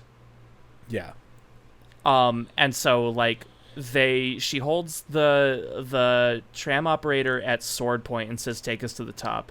Mako is like, "No, we must pay for it, but I have no money," and goes on like this weird little rant and starts leaving croquettes for the man. Yeah. And then they start to take the rail up, but they're like, we don't have time for the tram. So like she has him kick the gearbox into like maximum overdrive. And so they like yeet up to the 1-star. And right before they reach the end of the tram, they're like, we don't have time to like go through the courtyard. She cuts the cable, and the cable car flies off of the track and crashes into her homeroom window right as her name is called. Yeah. Oh, it was amazing. It was so good. And then like she walks out of it, because I love this bit. She walks out of it completely silent, super silent, super calm. Just fixes her desk, sits down, and then he calls her name again, and she's like, and she just sits there silently for a second. She's like, "Here." Credits. Yep, it's amazing. Oh it's man, so I love good. that episode. I love that episode so much. No, it is really good. I think we can sort of like go a fair bit speedier for like a lot of this, because like there's a lot of like, I wanted to talk about that show a lot, or that episode a lot, because that's one of my favorites. There's so much really good content that like I can't afford to just like dig into because of time. Yeah. But over the next like few episodes, we get like a bunch more information about like the school, and she starts fighting like a lot of the club leaders, but they're like coming at her like in groups of before three before that, episode 5, there's an important thing here, because we learn more about like Nudist Beach and the organization, because we meet Kinagase, the sniper. Oh, this is when Mohawk Man comes in, isn't it? Yeah. And he's with Nudist Beach, but he is like, he doesn't like Ryuko for whatever reason. And I don't know. The only thing I really wanted to say about him, honestly, the only reason I brought him up, I love his guns, because I realized that his guns are just sewing machines. They're sewing machines. I didn't realize that the first time through either, but I caught on to that this time. And I'm just like, that's really good, because he shoots like needles. Yep. Because they have like sedative properties for Kamui. Yeah, and like they're fighting against clothing, and sewing machines can make and destroy clothing depending on how well the user is. Yeah. And I liked that, his guns, a lot, and he's a cool character too. He's my least favorite character. He's still good, but he's my least favorite character, because for like the first half of the show, he has this really annoying trope where like every time he talks to anybody, he has like a catchphrase where he's like, "Let me give you 2 useful pieces of information." It starts to drag after a while. I never thought it dragged, because he's not like a main character at all. He's like such a small character in the first half, especially, that like it's just a cool character trait that like, and every time he says something different too. Yeah, that's fair. And it's all relevant to what's happening then. And I don't know. I loved that bit personally. That's fair. I thought it was mildly annoying. He becomes much more of a character later, and they drop that gig, so it doesn't like get too bad. But like, there's one point where he does it like 3 times in the same episode, and it's just like, oh. I thought it was funny. I thought it was a good gag, but I can see how it would get annoying to some. But yeah, that's fair. But basically, so over like the next several episodes, Ryuko fights like a whole bunch of the club leaders, but they don't even like pay attention to the fights at these point. Like, she's gotten strong enough that it's not even fight. So like, she'll slash and then she wins. Yeah, and so she makes a fight club. Mm-hmm. And makes Ryuko president. Or not Ryuko, no, makes Mako president. Before we get there, I do want to say one really fast thing. Okay. I do absolutely love the designs for all of the club leaders, even the ones that we only see for like 10 seconds. Because like, there's even a couple that like, I didn't know what they were. I had to Google what they were, like the Rakugo Club, that have like these like dummies, like these like shawled, seated dummies that like fling papers. That's like, it's a poetry club, is what that is. Wait. Do you know what Rakugo is? Yeah, I looked it up. It's like a storytelling thing. Yeah. So basically, like it's like a play, but the one person plays every character, and it's a very Japanese thing. There's like a whole show on it. You should watch it. You should watch it. It's called Rakugo Shinju, or Showa Genroku Rakugo Shinju. Very good. Mm-hmm. You would really like it. Yeah, that was one of the two that I had to like look up what it was. I also had to look up what Nanjing Lily was, because there's a Nanjing Lily Club. It's a performance art. Yeah. Okay. I didn't know what that one was, but I did know Rakugo. But I didn't know it my first watch. But I've since watched that anime, so I do know what Rakugo is now. Yeah. But yeah, no, I did like seeing like a lot of the different clubs and stuff, and seeing like how they used their Goku uniforms and stuff. It was really cool. Because they're all unique around their theme, yeah. Yeah. Which is insane. You know, when you think about it, because some of these clubs show up for what, like 5 seconds? Yeah, because there's one sequence where they fight 3 clubs in about 5 minutes. We later find out that the acrobatics club split into 3 clubs so that each of them could be a leader and each of them could have a shot at Ryuko. Because we get it's insane. We get like the tightrope club, and I think that was when the Nanjing Lily was. It was the Nanjing Lily, the tightrope, and the something knife throwing. Oh yeah. And they're all like together because they were one club and they all challenge her in a row, and they put no time in the fights. They just out of there. But like the designs are so cool. Yeah. Like the fact that they designed these, because they easily could have made them to just like mobs. Essentially, where like they just look similar to everything else, but they don't. They look very different. I mean, they did do that with the 1-stars. All of the 1-stars look exactly the same. Well, okay, wait, the whole up there.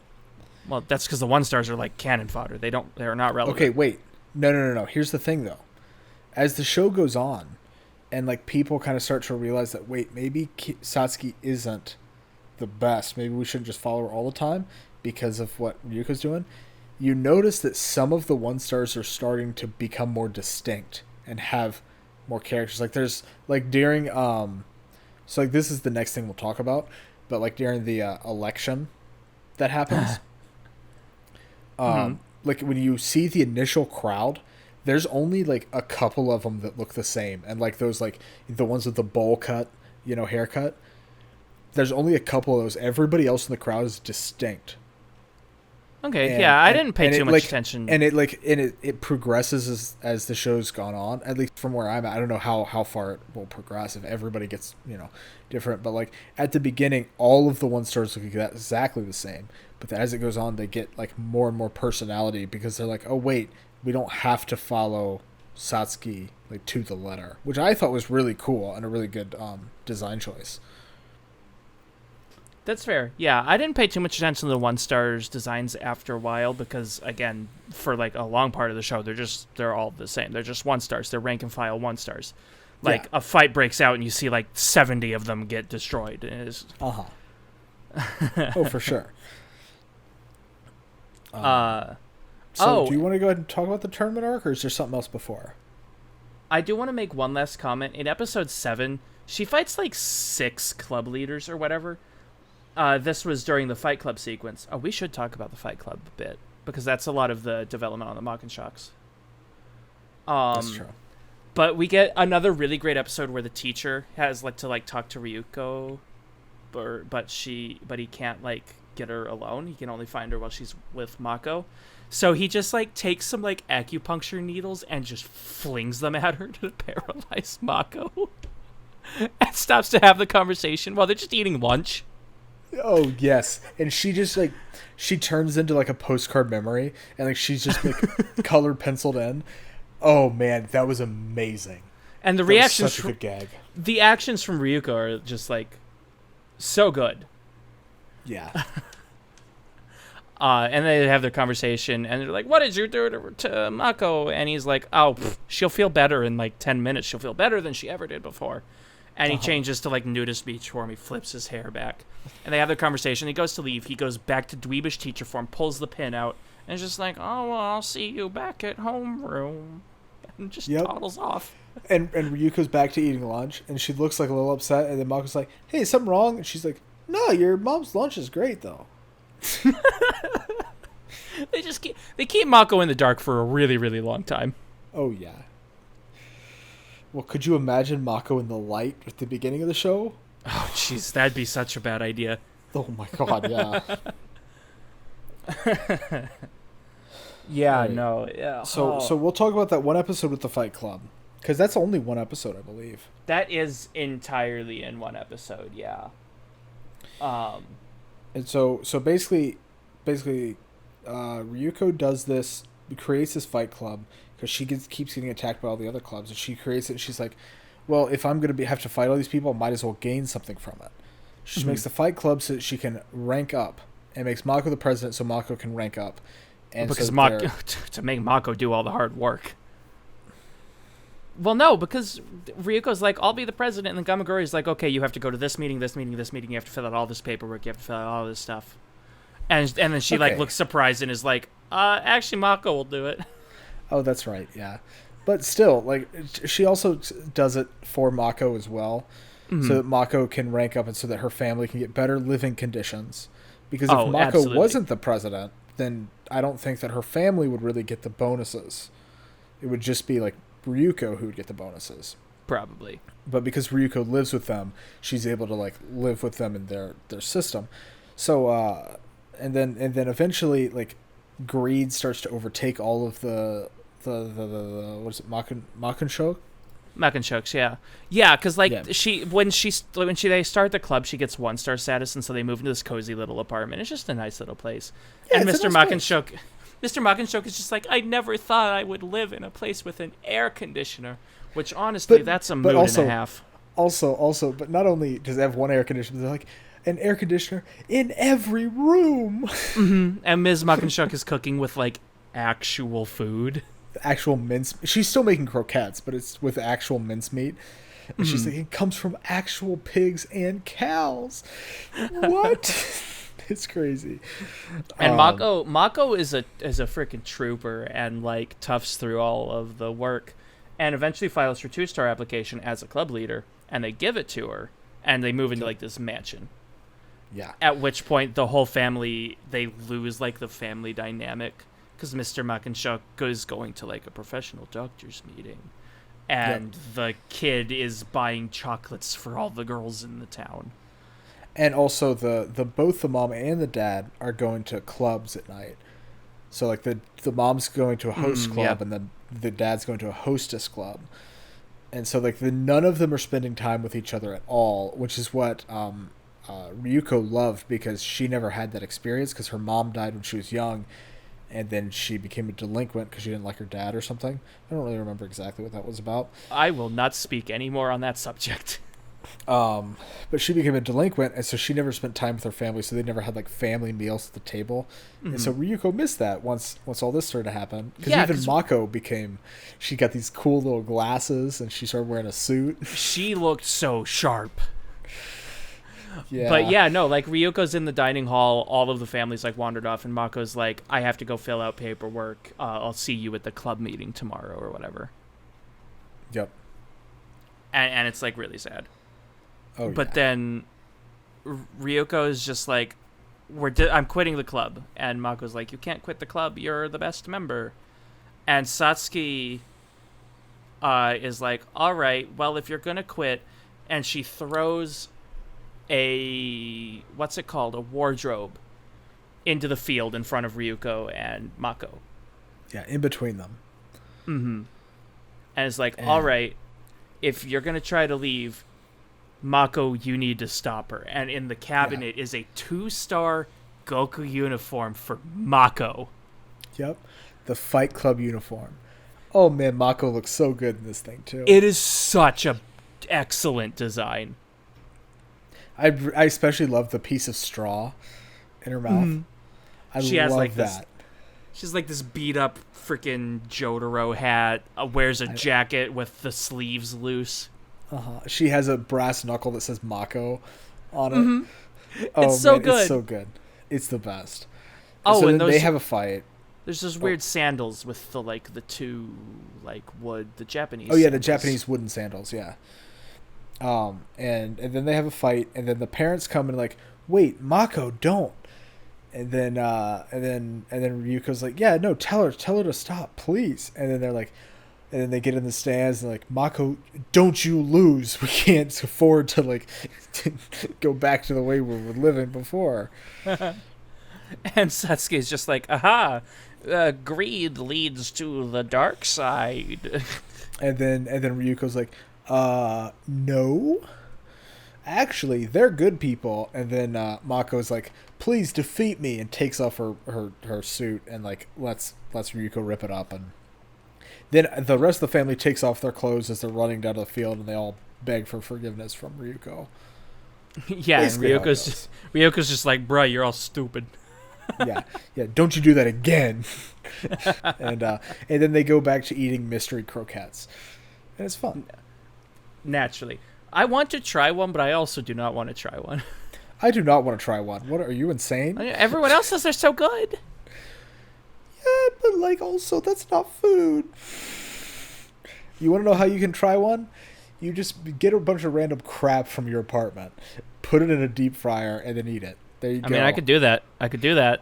I'll make a muck and shaku croquette. No, we got to record next week. I don't need you to die. All right. Well, let's get into the tournament arc, and I think that's about where we're gonna have to leave it. Yeah. I think we're stopping after the tournament arc. Maybe a little bit longer after that. A little bit after, but tournament arc. Okay, first we got to introduce the 4 3-star student council members, because that's who really matters. Yeah. So we're gonna this is gonna be our last aside for like character descriptions, because these 4 all have like very significantly unique designs, and we can only talk so much on the design because the design changes multiple times through the show as like their suits get upgraded. Yeah. But like we've seen all of these characters, including their uniforms, earlier in the show, except for Jakazuri, except for Bangeek. I don't think we've seen her like actual outfit until the tournament arc. Well, we've seen all their like regular uniforms, but we don't see like the only one that we see 2 of the like actual like transformations before. Yeah, we see the shackle regalia and the blade regalia before the tournament. Yeah. So Gamaguri, big beefy man, is a bondage guy. That's literally what it is. That's literally what it is. He whips himself. Yeah, because he has like these 2 different forms to his initial shackle regalia. Or actually, because it's 2 forms, it's shackle regalia and scourge regalia. Yeah. So he has the shackle version where he's literally just like wrapped up and stands in place. And if he takes enough damage, he like turns into the scourge form and just like yeets on everything. Yep. Mm-hmm. And we see the blade regalia. It's just a swordsman. There's not really anything fancy there. He fights Ryuko and loses, so he stabs his own eyes out, because that's the logical next step. No, he does not. No, he does not. No, that's not true. He goes to what's his name? He goes to Iori, right? Iori, to sew them shut. Right. That's what he does. He doesn't stab them out himself. He gets his eyes sewn shut to show his resolve to oh my god, I'm so bad Satsuki. with names. Satsuki. Yeah, because Satsuki won't take anybody who doesn't have a strong resolve. Yeah, and he's like, I lost because I was like too confident in my vision or whatever. Yep. Because that's how he loses the first fight. Is she cuts a bit of Senketsu off and covers like his eyes. Yep. And just styles on him. Yep. Where were we? Then we've got let's go Band Geek next. As you call her. Jakuzure. She just plays music, and it's, like, really fun, and she has a bunch of Goonies that play music. Like, one of my favorite notes, I wrote this down, and I remember messaging the same thing to my friend Shucks when I watched the show for the first time. It's in the episode with Mohawk Man. There's, like, a smoke bomb, and she's like, you, clear the smoke. And this girl with a tuba walks up and just, boom. And so I remember messaging my friend, tuba bomb, tuba bomb. That's great. It's so good. Man. Yeah. And so, so she's she's not just like that's her thing is music, but she's the leader of all of in the student council, she's in control of all the non-athletic clubs. Yes. Yeah, and she's small and pink hair and makes fun of everybody. Yeah, and Gamaguri is the disciplinary guy. Mm-hmm. What is Genji? Or Genji? I don't think he has. Sanagayama. I don't know. I think he has the athletic clubs. He was originally gang. He was originally a gang leader, but he took over the athletic clubs. That's what it was. And then we have the nerd. He was just a hacker man. Yeah, he was hacker man. He was a hacker man. What do you remember? What his what he was in control of in the student council, or was he just like an informations guy? I think he's mostly information specialist. He has access to like the security and everything, but he also controls. There's like a computers and IT club that he like manages as well. Okay. But his suit, his transformation, he basically has keyboards all over his body, and he can analyze everything, and his computer can tell him, what the best move is to make it this time, and so on and so forth. Yeah, and I think he also gets cloaking. But yeah, the Mark 1 suit. What were all of their suits' names? Because I don't remember. I have them written down somewhere, but I don't remember all of them. Because Gamaguri was Shackle and Scourge. Genji was Blade. Jakuzure was... It was a music term. This is going to bother me. I've forgotten where I wrote it. Okay. I'm going to have to bail on that. Yeah, I don't see it on the descriptions. I was trying to look for you, but no. I know I wrote it somewhere, but I, actually do not know where. Here, you take over while I find this, because this is actually going to bother me until I remember.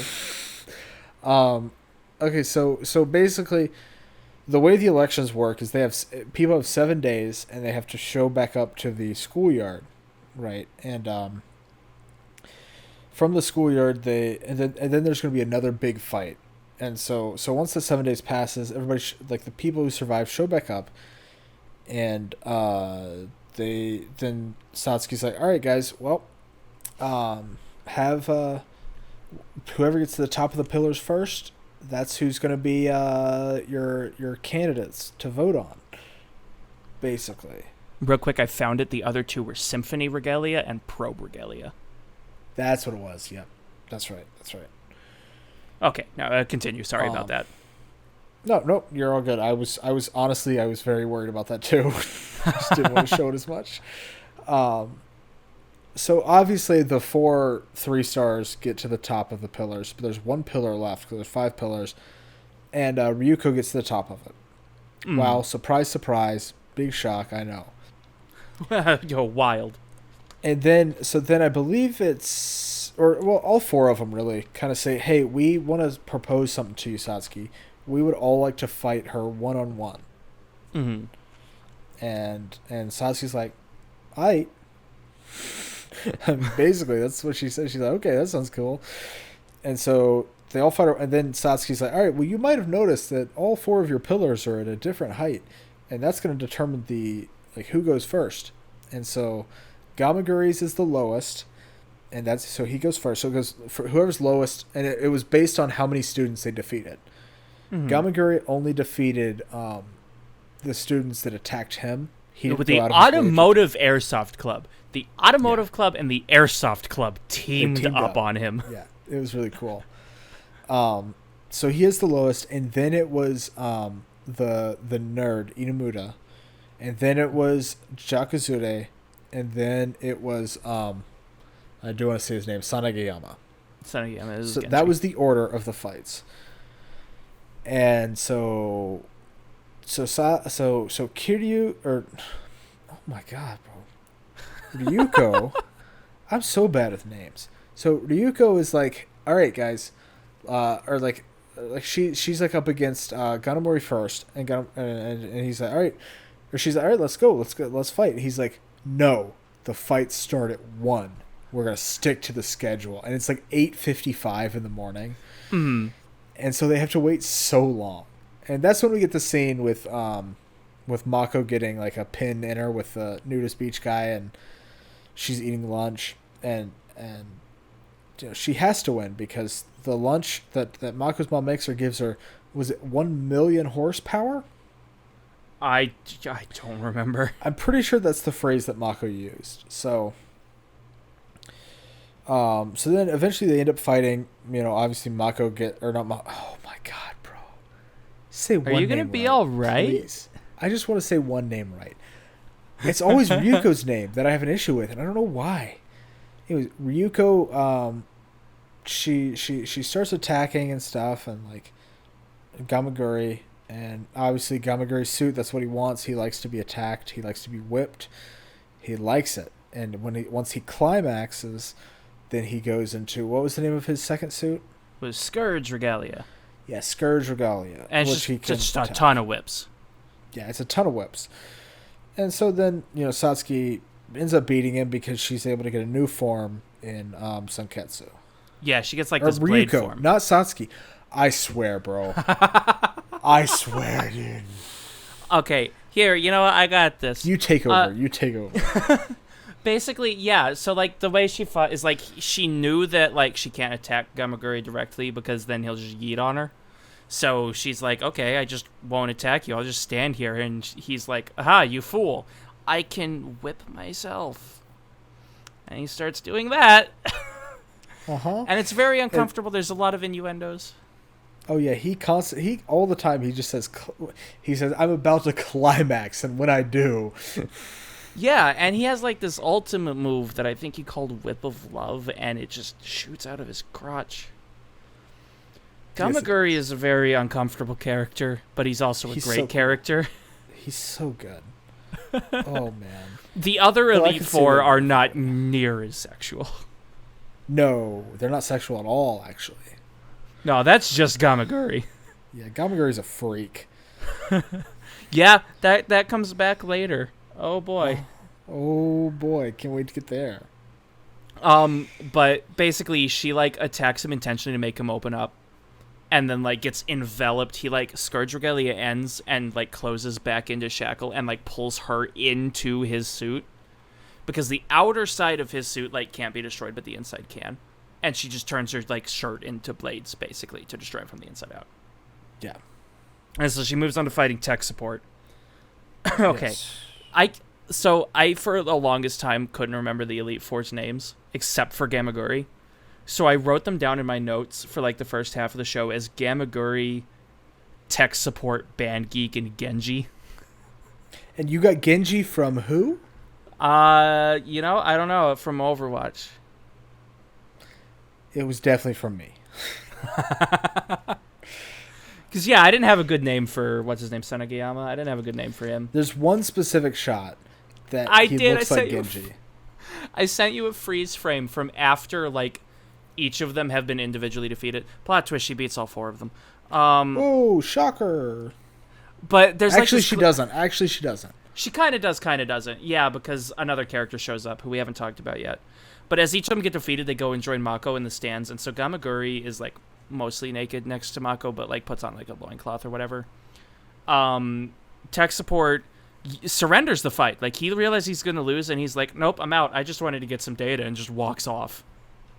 Yeah. And then goes and joins them in, like, this, like, hoodie tracksuit. Yep. And sits down and is just like, Gamagori, where's your clothes? Jack Jakazura... Gamagori's like, no, where's your shame that you would not follow the rules, and you lost your uniform. And he's like, there's nothing in the rules that say I can't wear my tracksuit. Mm-hmm. Jakazura ends up going over there, and she's just in like a school swimwear or whatever. She's in the sweats, the tracksuit as well. Yeah, but she doesn't have tracksuit pants for some reason. Oh, does she not? I didn't notice that. Wow, wonder who's the horny one here. Bruh. I sent you the screenshot because there was so much energy in it. I studied that screenshot for like a long time to see like what every character was up to. Because, okay, so they're all standing there, and like when Genji like gets defeated by the other person, Genji like stands over there, and he's just like buck naked. And everything's like hidden behind his sword. And so like what ends up happening, and the screenshot that I sent him, it's Gamagori telling him to put some clothes on. Genji is standing there looking like super like stoic, but completely stark. And Gamagori is looking at him just like, dude.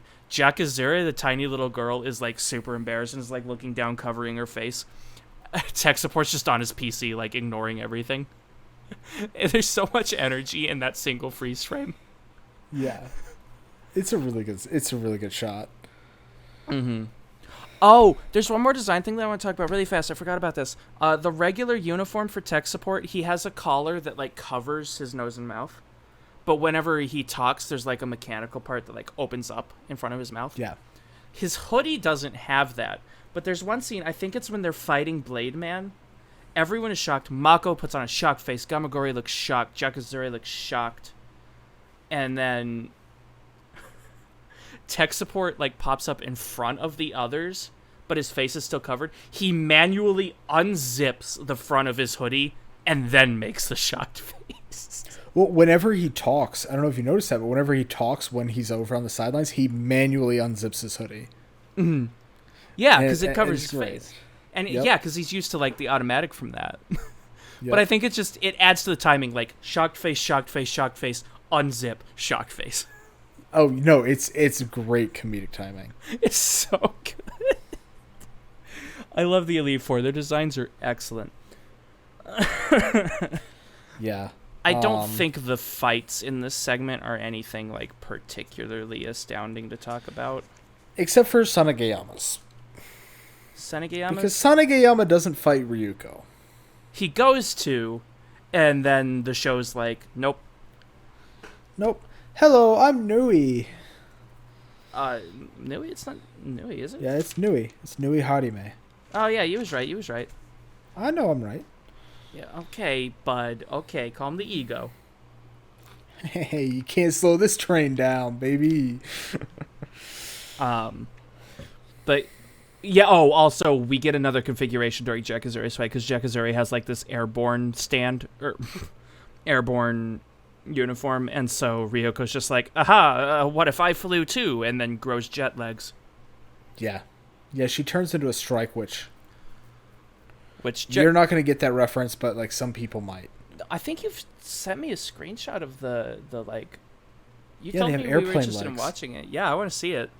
Yeah. Oh God, no, you don't. Well, Jakazuri's fight was also interesting. I'm not going to go like deep into it, but like it's all like synced to music because she fights with music. I think it's William Tell Overture. I think is this particular battle. William Tell Overture is what she starts with, and her encore is Mozart's. No, not Mozart. Bach? Beethoven's Fifth Symphony. That's her like encore, which is the one that goes da da da da. Yeah, and it's just like bass boosts Ryuko into the wall. Yeah, basically. But then they do some magic heartbeat energy sound canceling or whatever. Yep. I don't know. And they win. But then we get Nui. And Nui has an eye patch, and she's covered in pink, which is cool. I like pink. She's got like that pastel goth sort of design. Yeah. Very Lolita. Yeah, that's the word I was looking for. Yeah. I don't like her at all. You're a loser. She's annoying. I understand why her character exists, and like her like role in the show is really good. I just don't like listening to her do things. I do like that she like kind of breaks the fourth wall in a sense. So like throughout the show, one of the things that happens is like these big red subtitles all the time. Like whenever a character's introduced or something dramatic happens or when a finishing move is said. Nui interacts with those subtitles. There's only one other character I can think of that has... It's not exactly interacting. It's like more an indirect thing. But during this fight, I'm pretty sure it's during this fight, there's for some reason the title font pops up and like, you get that big red, thick, bold text. And it's reflected in the teacher's glasses. His sunglasses. And something similar happens later on when they're all like looking through security cameras at the school, and the security cameras are showing like the same shots that we just watched, including the subtitles. Yeah, which sometimes, honestly, when a show, I think we mentioned this in Zambot 3 also, but how like on like the TVs, it just shows the same shots from the episode. Like all the different camera angles that we already saw, like on like a little monitor, and it did that in this show too. I think it was episode 12 because the whole like Mako's family was all watching it on the TV. Yeah, and there was a part like when Nui first showed up. I believe it was episode 11 at the end of episode 11.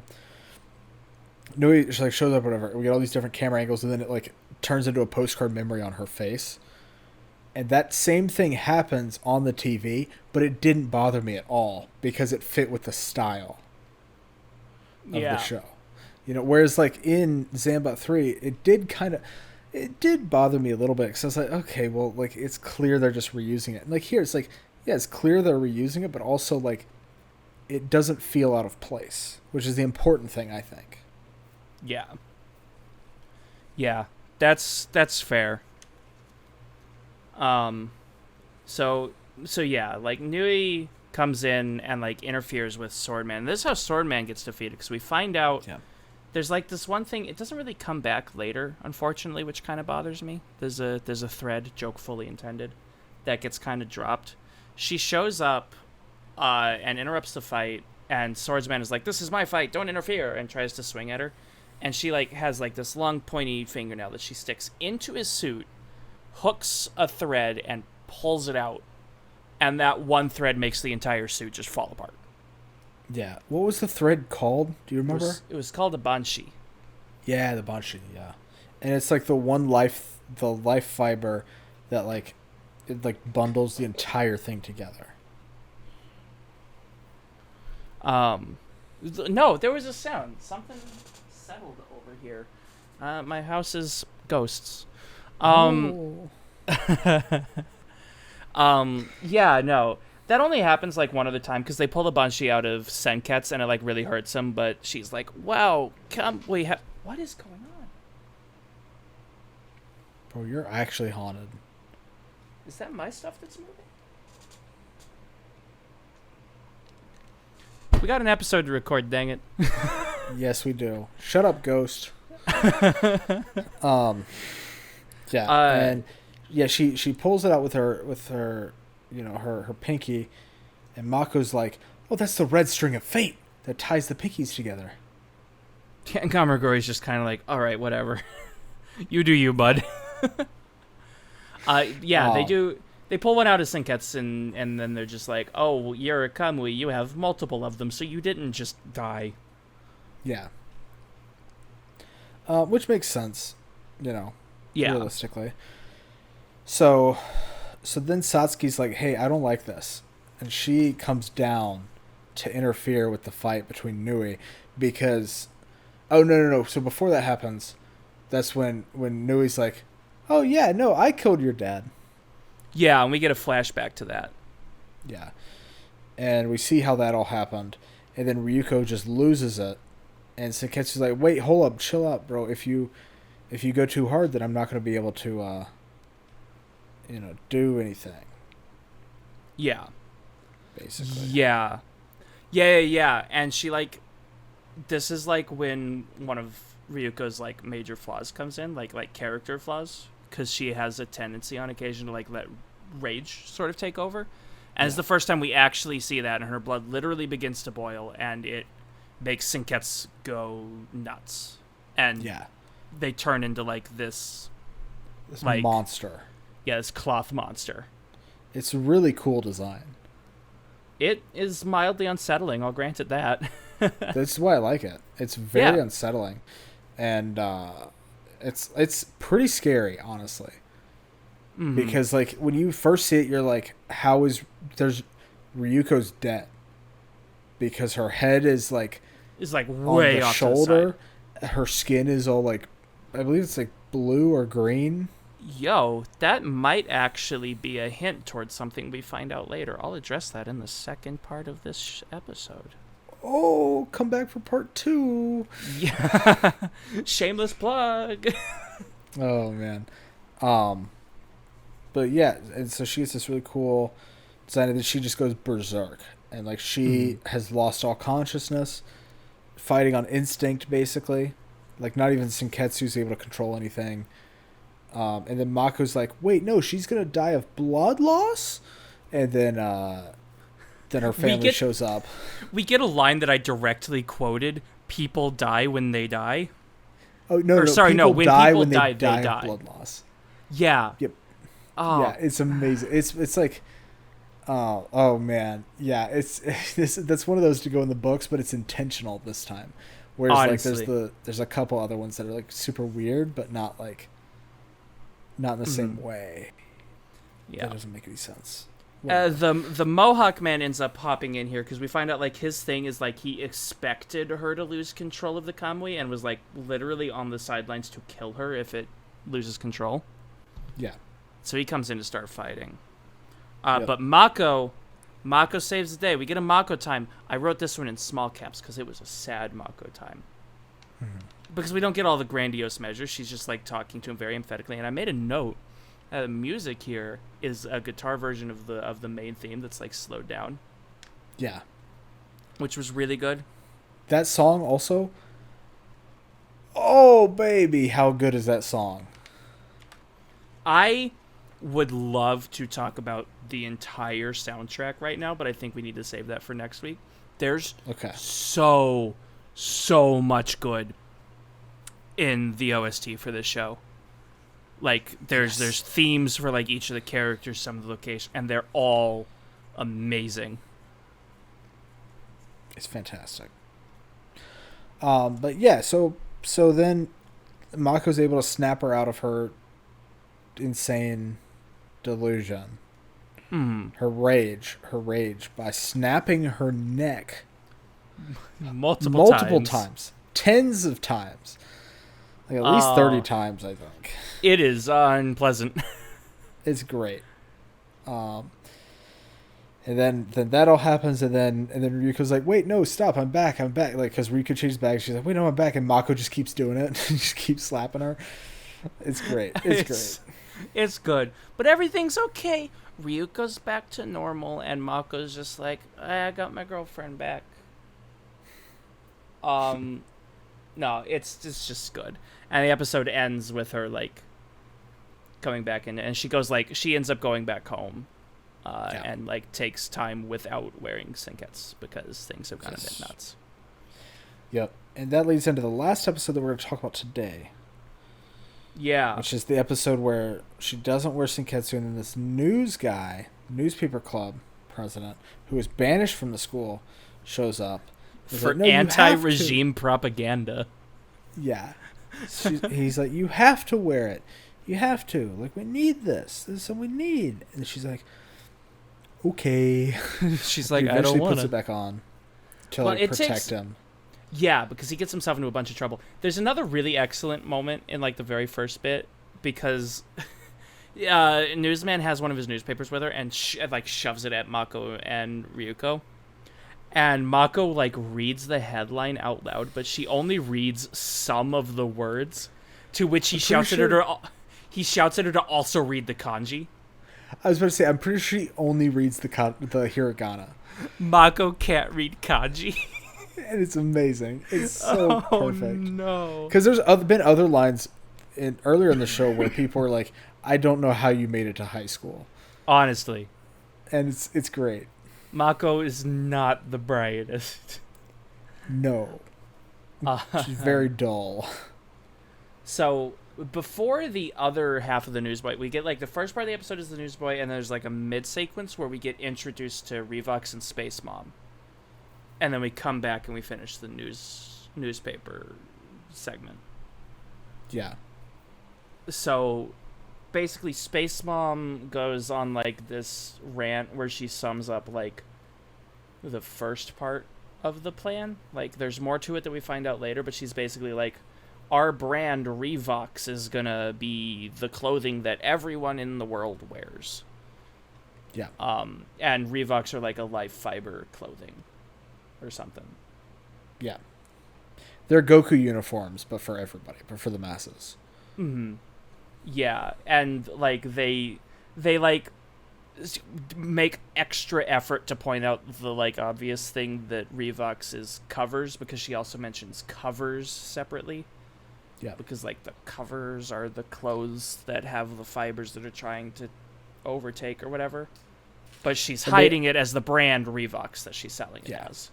And they also mentioned that clothing is man's first sin, or human's first sin, because, you know, in the Bible they make a whole reference to that, because after the first sin, man noticed their nakedness and covered themselves up. And so they blame clothing for the first sin. Yeah, and it gets like really weirdly philosophical for a bit, where they're just like, clothings represent that we are awful, but we revel in it, or something like that. Yeah.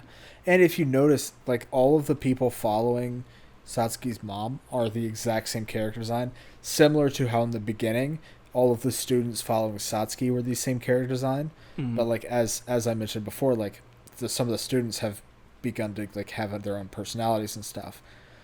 And I don't know, I thought that was an interesting parallel there. Yeah, that's fair. Yeah, because she has rank and file like goon men as well, but they're all like freaking middle-aged suit men. Yep, instead of the generic student character. Yeah. We end up cutting back to the newspaper man. I have a note. I don't even remember why I have this note. I put Newsboy got that communist propaganda. That's the note that I have down. Interesting. I'm not sure why you have that either, but I don't remember.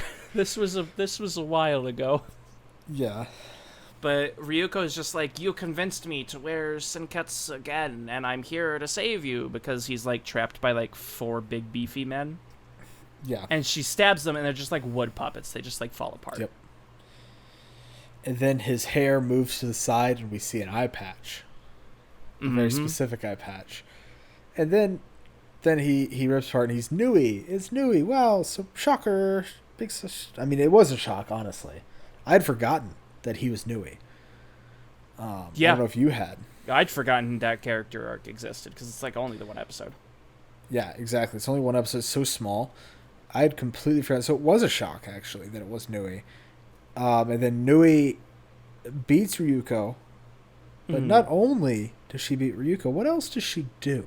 She finally chops up Senketsu into, like 100 or something shreds.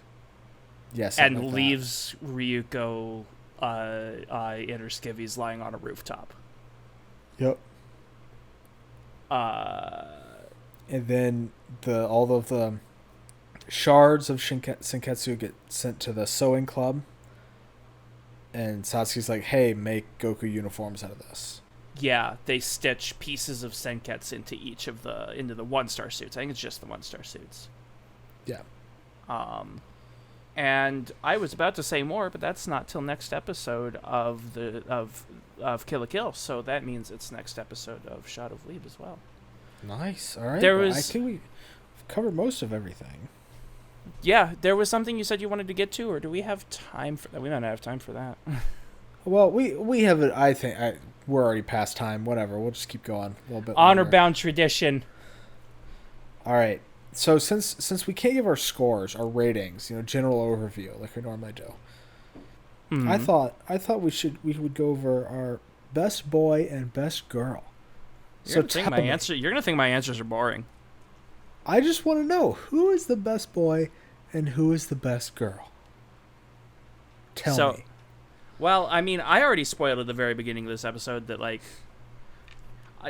please note that when I say I stan someone, I mean that ironically. I'm not part of that, like, I understand that's, like, a very cringy aspect. But, no, I am, like, 1,000% in Ryuko's camp. Like, freaking badass, fiery attitude girl. Like, she just kind of walks in and yeets on stuff, but she's also, like, not a bad person. She's got the punk aesthetic, but not, like, the kick a grandma across the street because she wants to punk aesthetic. Like, no, because she's still a good person. Yeah. But also, I get what you mean. She ain't going to take crap. And it's great. Yeah. And it's amazing. And I don't have anything more, like, intellectual to say about that one. Okay. I guess I'll give my best girl, and you can give your best boy. I think I know what yours is going to be. Oh, I want to know, who do you think my best girl is? Oh, you're going to be a Mako stan. I know it.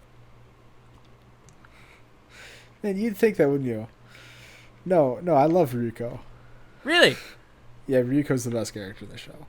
Oh, well, at least we agree on that, then. Aesthetics alone, though, I think, so, like, runner-up, because you gave everything about Ryuko. So I'll give my runner-up, which is, another big shocker, Jakazure. I love her aesthetic. Wow, pink. She's funny. a lot of fun. She's just so fun too. Like, her personality is great. Not like I wouldn't want to be friends with her, I don't think.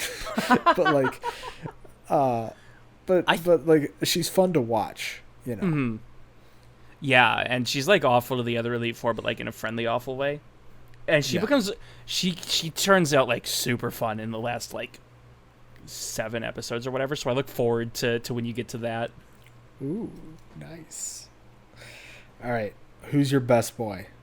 I think I've already spoiled this one as well. I suppose it's kind of a toss-up between Gamaguri, because I like the, like, honor-bound frickin'... I won't call him meathead, but he kind of is. He's a meathead. But he's a good-hearted meathead. But no, yeah. I think it's gonna be Iori. Like, that man, he's a reliable dude, and he can sew. I'm jelly of that skills. I learned how to crochet like a long time ago and immediately forgot. I could have this boy teach me how to make clothes. Nice. Okay. And he looks slick with the mask. That's true. He has a very good character design. So, best boy. This is a difficult one, I gotta say. Because, boys aren't really, like, the main focus of the show. Just a little bit not. I mean, it doesn't sorry. It doesn't matter what gender a character is in this show. They're going to have their clothes off. That's true. They're going to get naked. I hope your best boy pick is Mr. Makenshow, because someone needs to give that man attention.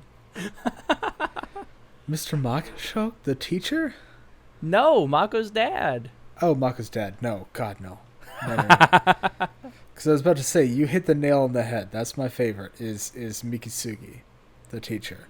He's a lot of fun. I like his teacher persona a lot. I love the teacher. It reminds me a lot of Aizawa. Yeah, it really does. My Hero, which I really like. Aizawa's character. It might be my favorite character in My Hero.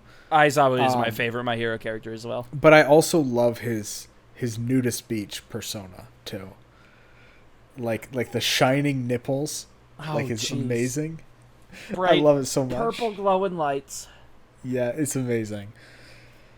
But yeah. So that's best boys, best girl from both of us. Since we didn't give you a rating because we can't, well, that'll be next week. That will be next week. Next week's episode when we talk about the other half of the series, and we won't get bogged down with like setup and details. We already have that out of the way. We can talk about story. Yeah.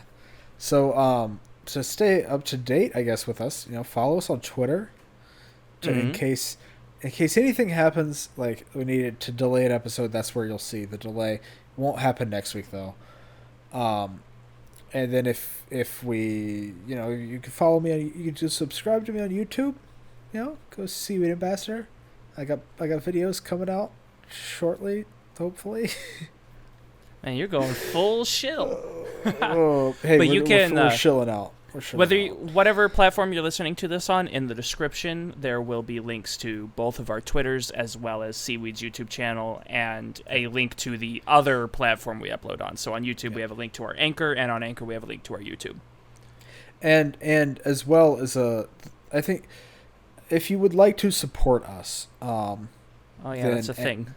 Then listening to our podcast outside of YouTube, get the ad revenue, and then if you would like to just donate to us, there's a link on Anchor for you to do that as well. So you don't have to, though. Totally up to you if you want. But I wasn't even gonna bring it up because I keep forgetting that's an option. yeah, I always forget about it too. But I figure might as well plug it here while we're plugging everything else. Hey, we've been asked once before, so maybe we should be bringing it up. So so you could support us over there. If not, hey, just leave us a comment, subscribe to the channel, give us a like on the video. That'll help a ton. But it honestly does. Regardless, honestly, I'm just glad that people are here listening, at all. Oh yeah, no, I'm so happy that we have listeners. So thank you for listening. Thank you for putting up with our idiocy. Yep, and next week we got our actual season finale, part 2. Yeah, I don't know if we actually said that, but we are I going. might have mentioned it at the beginning, but so we've been doing a sort of a trial season, a season 0. The second half of our Kill la Kill episode is going to be the last episode of season 0. It's the last thing we wanted to experiment with. We wanted to try out 2-part episodes and see how they would work.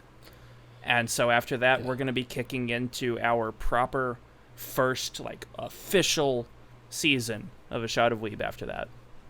Yeah, it should be a lot of fun. I'm excited. It's going to be I'm excited for next week, too. Oh, it definitely will. But, all right. Well, thank you guys for listening. We've been rambling on for a little bit too long here at the end. We'll see you next week, though, with part 2 of Kill la Kill. Part 2. It's going to be wild. Please look forward to it. I know I will. Oh, yeah. It's going to be a lot of fun. All right. We'll see you guys next week. Take care. Bye-bye.